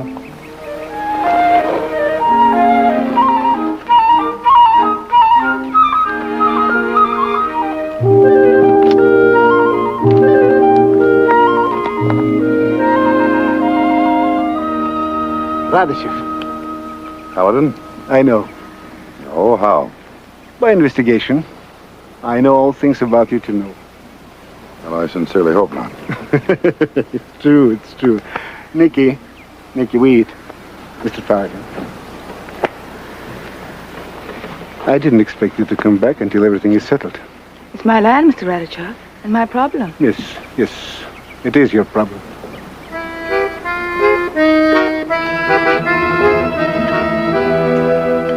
Well, I don't usually dine so well in the wilderness. I do. Now that the evening has reached cigars, perhaps I can turn the conversation to business. What is your interest in Mrs. Stewart? She says she needs help. She's losing her land. He's not losing. It's Radachev's little joke. Nicky. You see?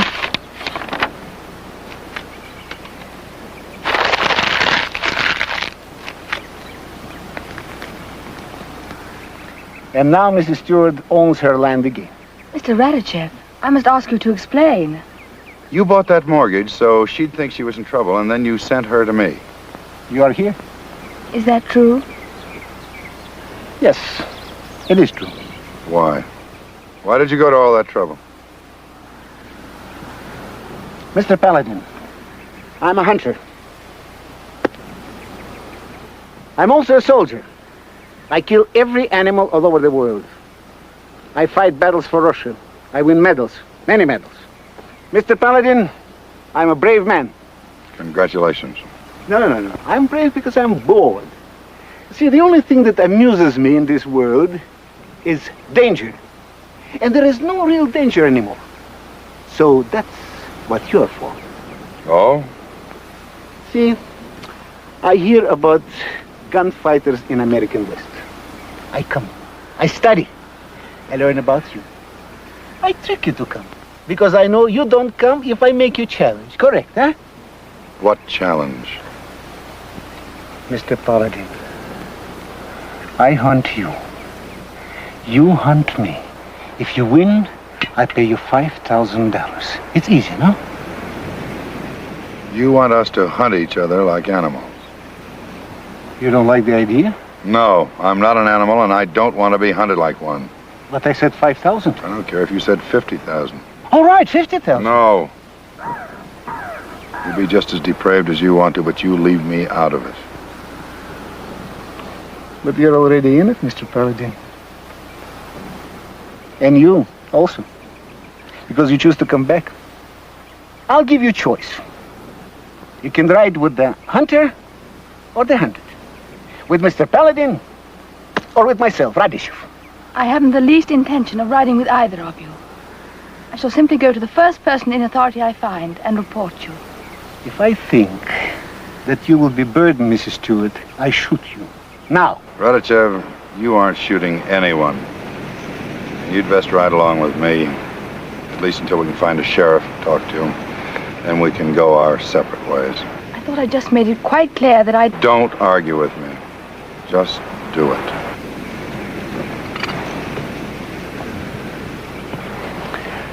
It's a mistake, Paladin.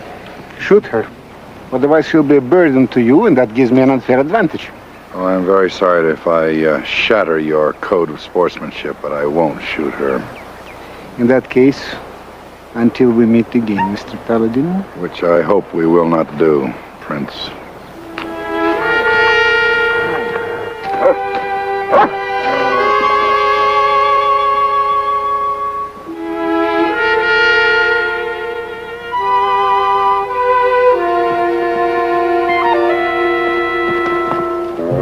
Nicky?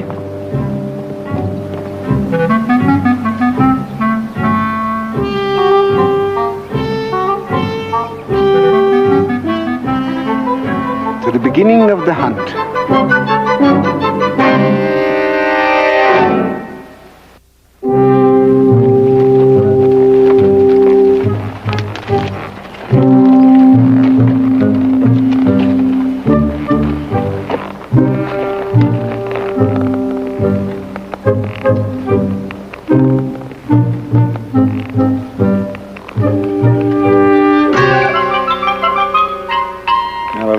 nice man named Radichev.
Lieutenant, I'm glad to see you.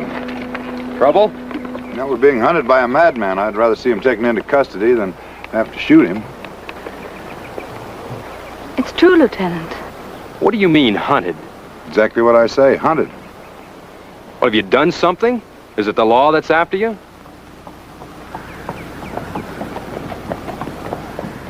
Well, here he comes. You can judge for yourself.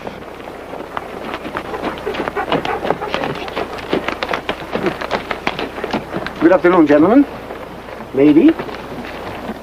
Is this the man? These people say you're hunting them. Is that right? Hunting? Hunting? I'm a naturalist. I hunt butterflies, birds. Tell me, Lieutenant, is it true that bald eagles live in these mountains? I wouldn't know about that. Now, do you know these people? No, I don't know these people.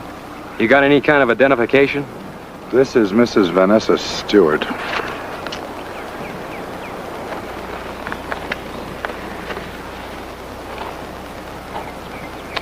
And you, sir?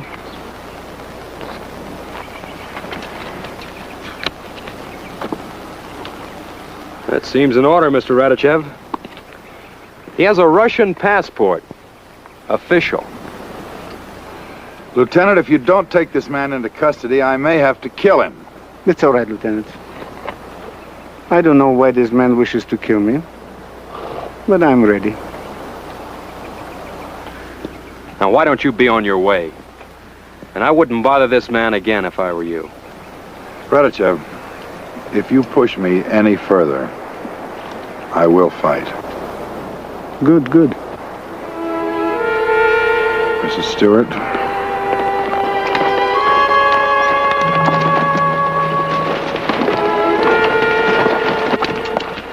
Let me know if you have trouble with him again.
You're a worthy opponent, Mr. Paladin. Well, Radachev, if I've passed your little test, perhaps you'll be smart enough to let me alone. I could kill you now, but it's possible that you really thought you could refuse my offer. Now you know, it's not possible. All right, Radachev, I'll play your game. From now on, we're both hunters. It's good!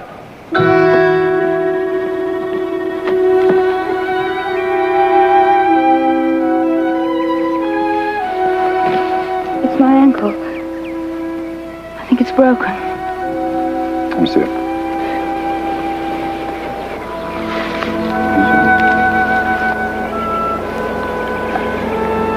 I'm going to have to put a splint on this. I haven't a chance against him now. This time, I really will let you go on alone if you like. And lose your scintillating companionship?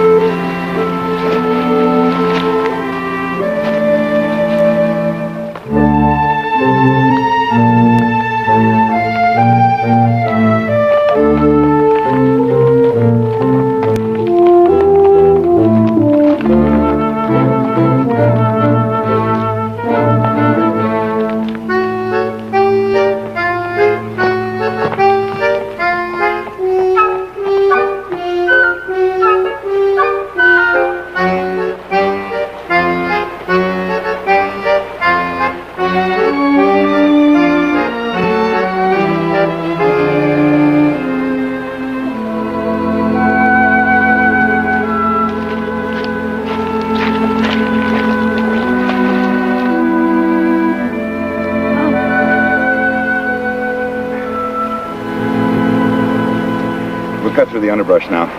By the time we get to Klamath Falls, we ought to be all right. Keep that in the water.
Radachev!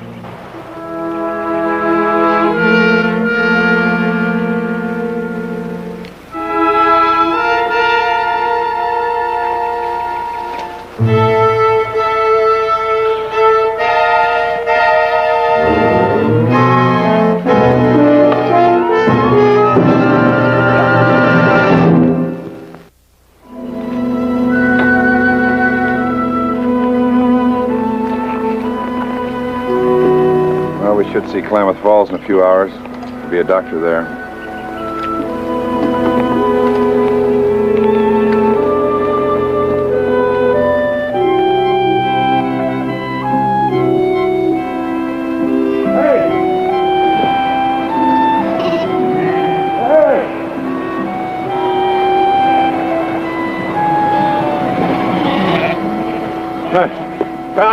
I wonder if you could give me a little hand. Sorry, afraid not. This won't take me just a minute. Just a minute. Old man, I'm sorry. Another time, maybe. But it won't take me just a minute. Old man, get out of the way. But you ain't heard what's the matter. It's my woman, Louise. Her time is coming. It ain't going right, and she needs looking at quick. Old man, this woman needs a doctor. I'll send somebody out from town for you. It'll be too late. This is our first Louise and me. Maybe she's too old. I'll tell you, mister, she's in a mighty bad way.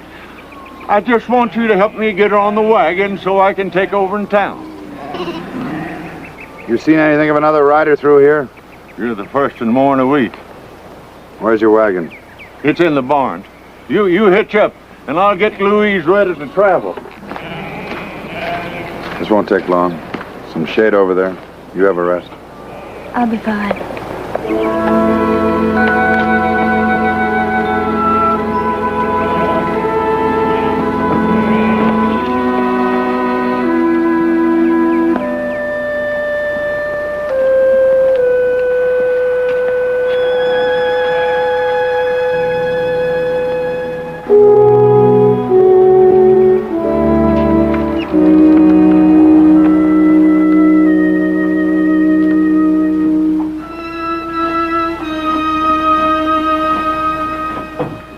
You're a fool, Mr. Paladin, and a sentimentalist. You could have won the game, but you prefer to leave a path to freedom. Perhaps I just wanted to see the end of it, Radichel. Collect the winner's share. You're not the winner, Mr. Paladin. I am the winner. You are an excellent query. Better than most animals. But like all animals, you have a weakness. And this is predictable.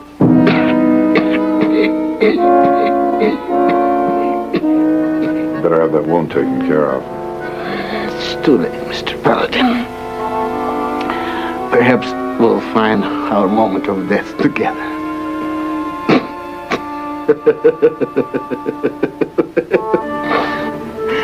This will be very amusing.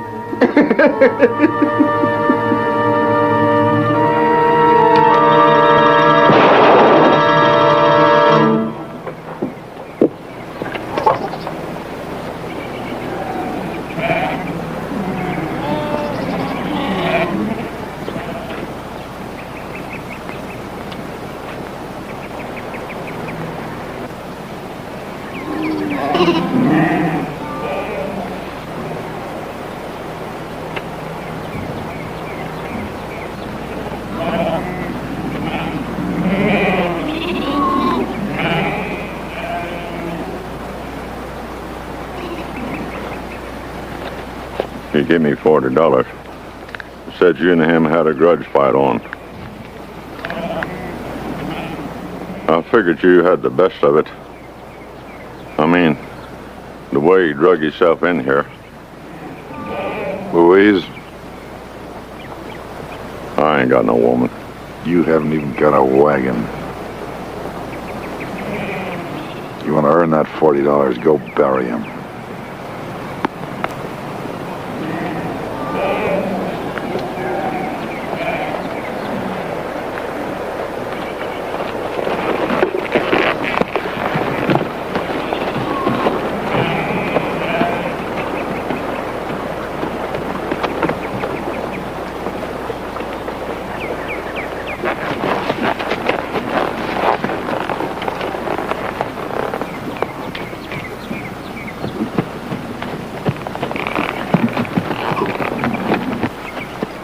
Prince Boris?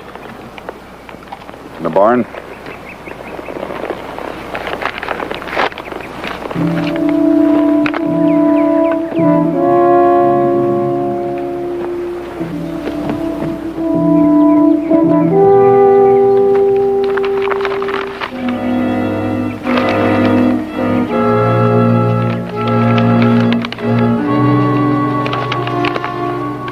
Paladin, if you survive to read this, it will be because you have won the game and I will no longer be. Enjoy the fruits of your victory while you can, for a greater hunt begins when life ends. Do следующей встречи. Until we meet again.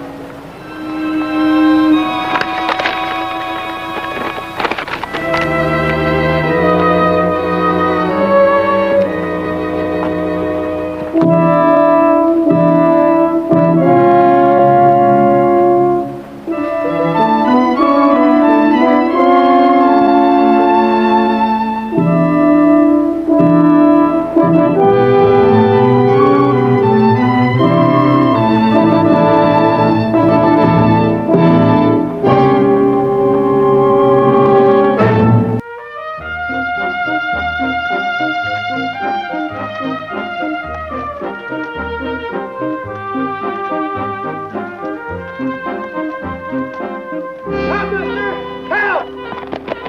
Please help me!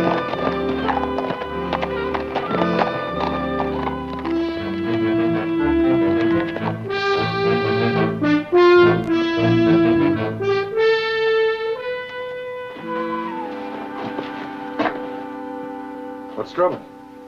Give me a hand, would you, mister?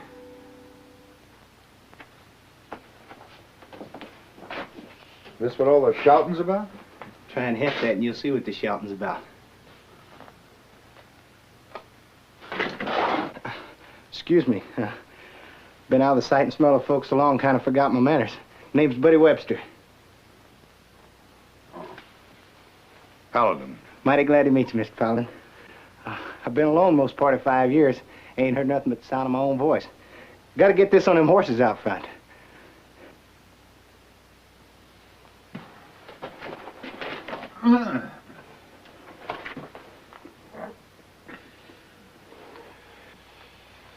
All right. What's in it? Gold dust. That's right. Ain't that about the prettiest sight you ever seen? Came out here making a strike, and by golly, if I didn't go and do it. Aim to lug this into Jackson City so I can turn it into money. Boy, sure I'm doing all the talking, ain't I, though? Yes, sir, you are. Boy, oh boy, wait till I get to town with all that money in my pocket. Well, you keep talking about money, and you might not get to town at all. Well, I never thought about that. Maybe you'd be good enough to give me a hand, would you? Every instinct I have is telling me to go on to San Francisco alone. I'd sure hate to lose what I got now after all I went through to get it. Yeah. All right, buddy. Let's divide the gold up. Put some of it in each of those sacks. We'll load it on the horses, and then I suggest we go into Sacramento instead of Jackson City. It's closer. It's got to be Jackson City. In Sacramento, you can convert the dust into money, put it safely in the bank, and then go anywhere you want. It's got to be my way, Mr. Paladin. I'll tell you why if you like. I have a feeling I'll be happier not knowing.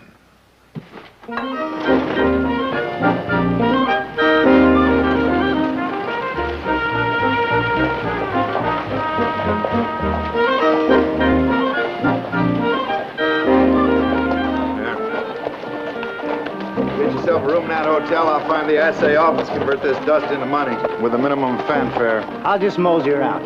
You wait in the hotel room. Okay. You sure are taking the fun out of it.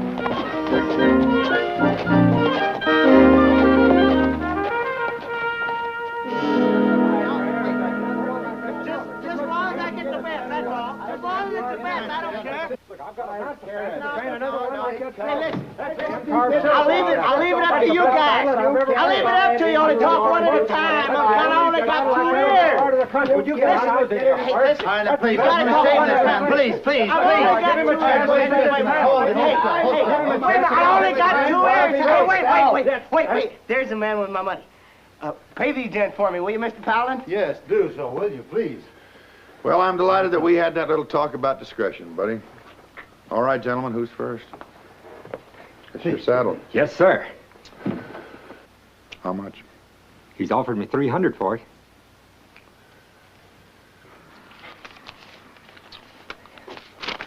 Thank you, sir.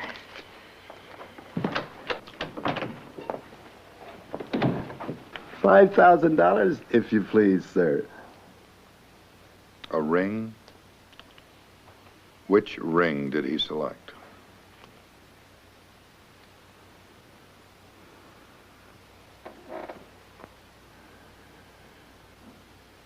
That's the one the boy picked. The one he wanted. He wanted the biggest and the best. Of course, I have another one here. A little smaller, but a better cut.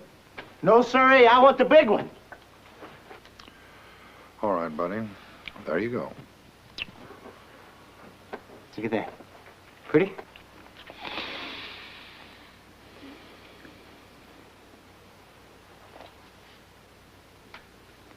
one's real. Scratch it, scratch it. Go and scratch it on the window.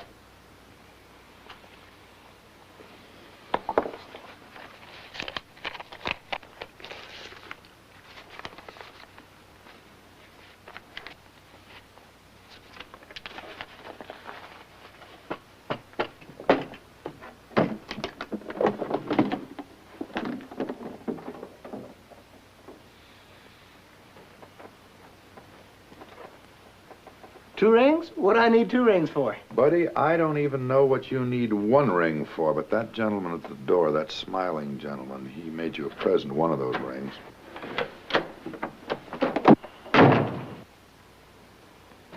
Look at that. Mm-hmm. Well, buddy, here's your money. Got a saddle, two rings, and heaven help you, you're on your own.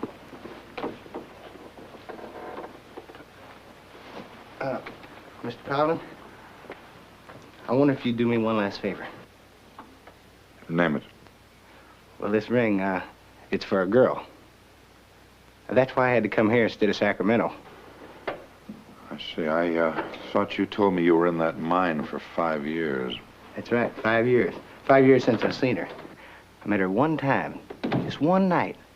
Just one time, and we both knew it was a real thing. Right then and there, I knew I'd come back and marry her. You've written, kept in touch? No, I'm not much at writing. But when I left, I told her I'd gone to make my fortune and I'd be back for her. What's the matter now? You don't look right. Well, I guess it's just the look of a cynic when he's confronted with too much youth and hope and faith. And what do you want me to do, buddy? Find her? Would you, Mr. Paladin? First time I see her, I don't want to be in front of a lot of folk. I want to be alone with her. You understand me? You make me feel very ancient. When you find her, just ask her if she'll meet me where we met before. She'll know what I'm talking about. Her name's Ginger. Ginger Adams. Well, buddy, I think you might brace yourself for the possibility that she hasn't waited. 5 years is a long time. How, Mr. Paladin, you don't know what this means, does? She told me she'd wait, and she will.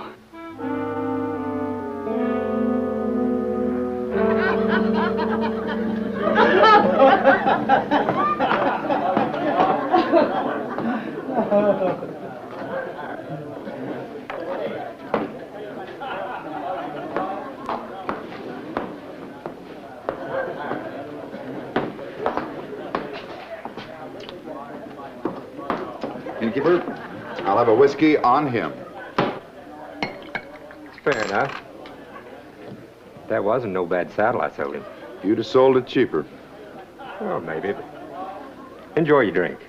Thank you. I'd like a favor if I haven't run my credit out. Well, that depends. I'm looking for a girl named Ginger Adams. She was here in Jackson City 5 years ago. And this drink's on me.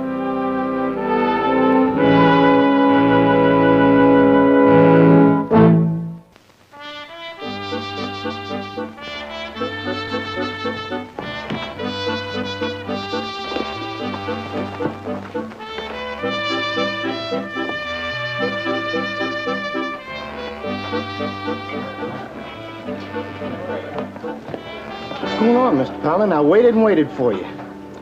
Sit down, buddy. I thought you was lost or something. And then I saw your horse outside. Where is she? You managed to be a little less cavalier with your money.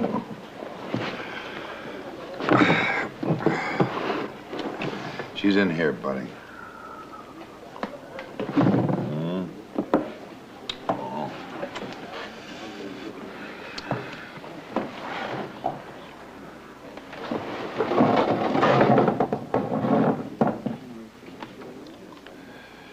Buddy.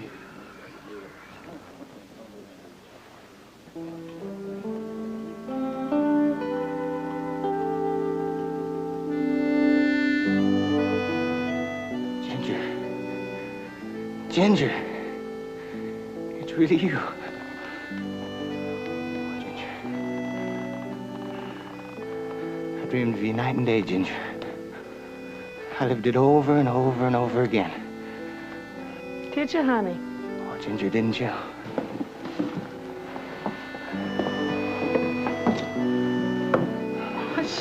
Sure, baby. Night and day, over and over. My pa had just passed on, and I'd gone to church to pray, you know. And when I came out, I was walking down the dirt road and back to the church, down where my horse is tied, and that's where I met her. On her way to church. Remember? How could I forget? Let's have some drinks, honey. I don't need no drink, Ginger. All I want to do is just look at you. Just hold you. Ginger, I did it. I made my fortune, just like I said I would. Look, hundreds of thousands of dollars, Ginger. And I got something for you. You say the little one's the best? Give her the big one. That's what I thought. Ginger, it's a wedding ring. We'll be married, but I want you to wear it now, just like we were already married.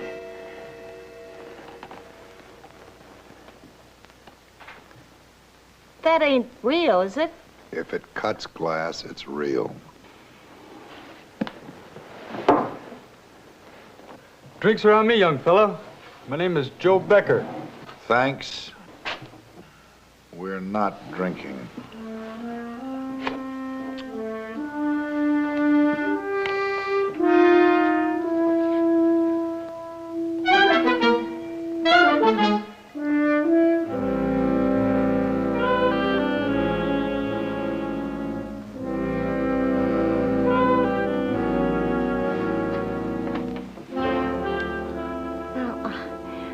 I can't tell you how happy I am that we're going to be married at last.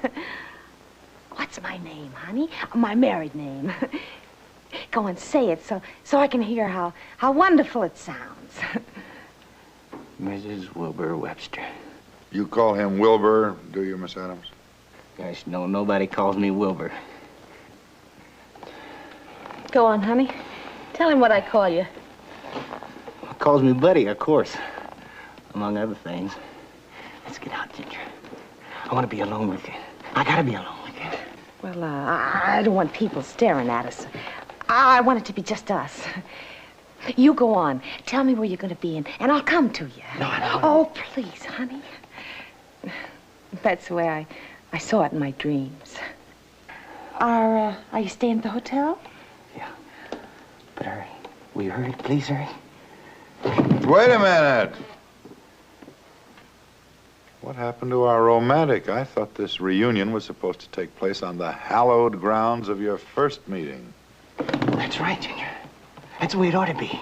I'll tell you what, Buddy, she knows where you first met. You don't have to remind a woman of the place where she fell in love. You do remember, don't you, Miss Adams? Of course she remembers. Sure. Sure, I remember it. It was... Virginia. You couldn't have forgotten. Virginia.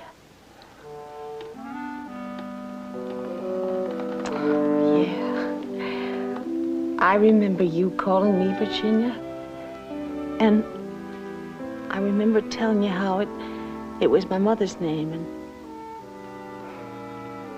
how my pa could never bring himself around to calling me that because he hated her so for leaving him.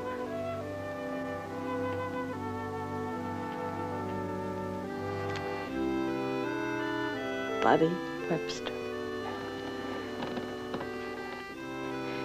There was a new moon. Yeah. Yeah, there was a moon shining on the water, and there were willow trees.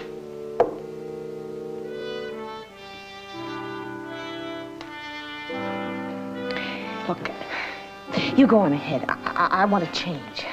I'll meet you at the willow trees. Say, you forgot your saddlebag.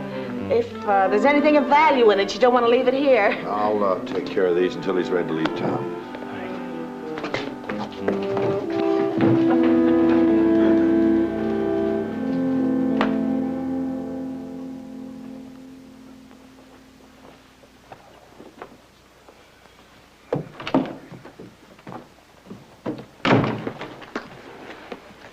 Mr. Fallon, I just came to get my things and thank you for all the help you've been to me. Where are you meeting her, buddy? How'd you know that? She told me not to tell nobody, and here you went and guessed it. Let me tell you the rest of it since you know that much. We're gonna be married. Buddy, Ginger was not on her way to church when you first met her. She was taking a shortcut down the back road to the saloon. Oh, cut it out. Buddy, she works in that saloon. She's what is politely known as a saloon girl. You're just trying to rib me. But even as a joke, I wish you wouldn't use her name like that. She wants your money, and she is immoral enough to kill you for it.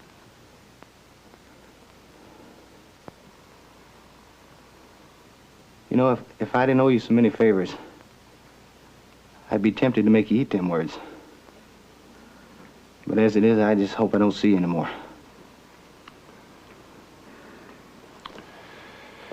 Well, there's a pretty good chance that you won't.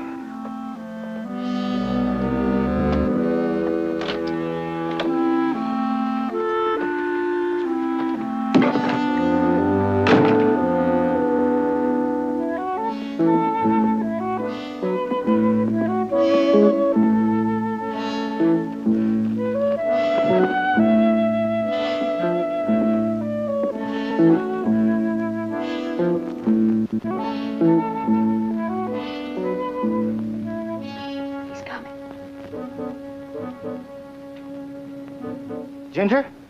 Is that you, Ginger? Yeah, honey, I'm here. My lamp just went out, that's all. I didn't know you was gonna kill him. Do you know any other way to shut him up? But he's just a kid, Joe. I thought he was just gonna take the money. That's the only way I know of keeping it,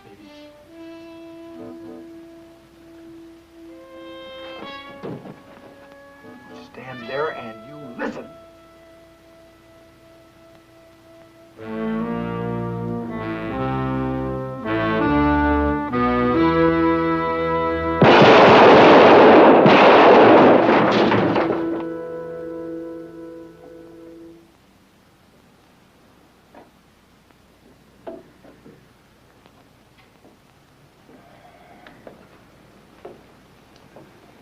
Well, sweet princess, hurry. Your night impatient waits without.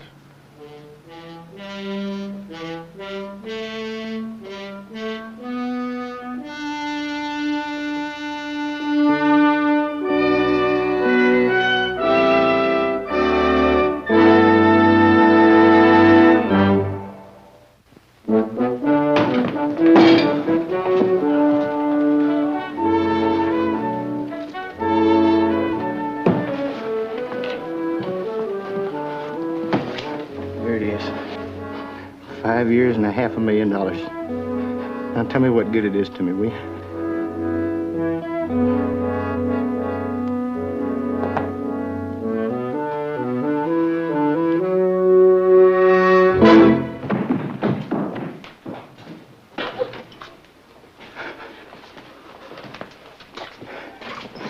That one for you, saloon girl. I was gonna buy you the world. A better one than this, I hope. I could have given you a new life. Thanks, buddy. But you'd have had to start me over from a newborn baby to do that. I gotta go to work. Not here, you won't. What do you want for this dump, bartender? What do you want? Speak up, man. Don't stand there.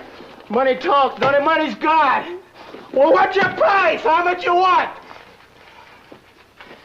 That's the answer, ain't it, Paladin? Money. Money's what makes the world spin. Money. And I'm rich. Rich, you hear me?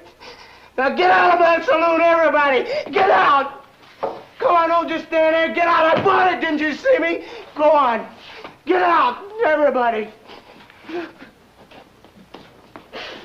Go on, get out. Don't just stand around. Go on.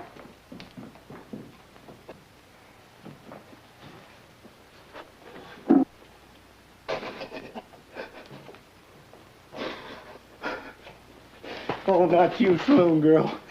You stay here. You ain't got enough money to buy me, you whining rabbit.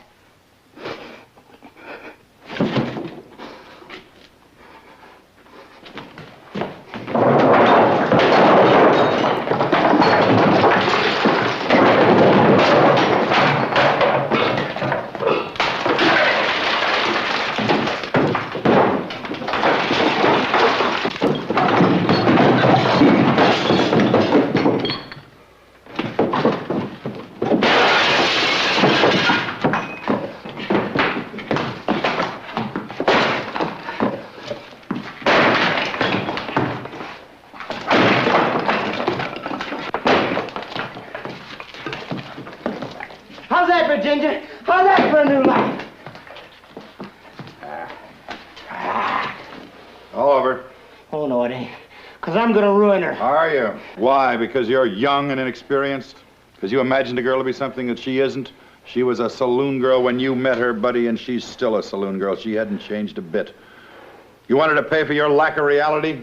She didn't ask you to pin this dream on her. She didn't even remember you. But I loved her. You loved a picture in your mind. Look at her.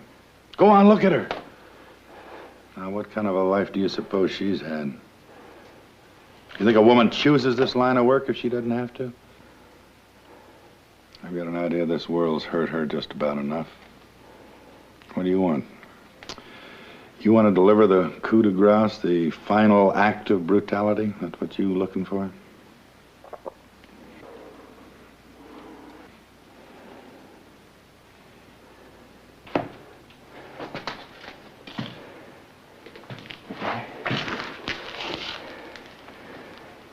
I'm sorry, Virginia. About everything. Yeah, I guess I am, too. But I'm willing to try and forget it and still make an honest woman out of you. Well, I was thinking a little bit less romantically. What was you thinking, Mr. Paladin? Well, I don't have to be married, to be honest.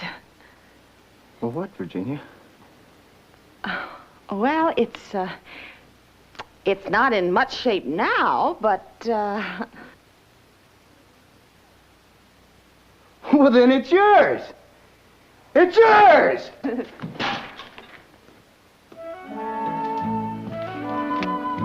Romeo.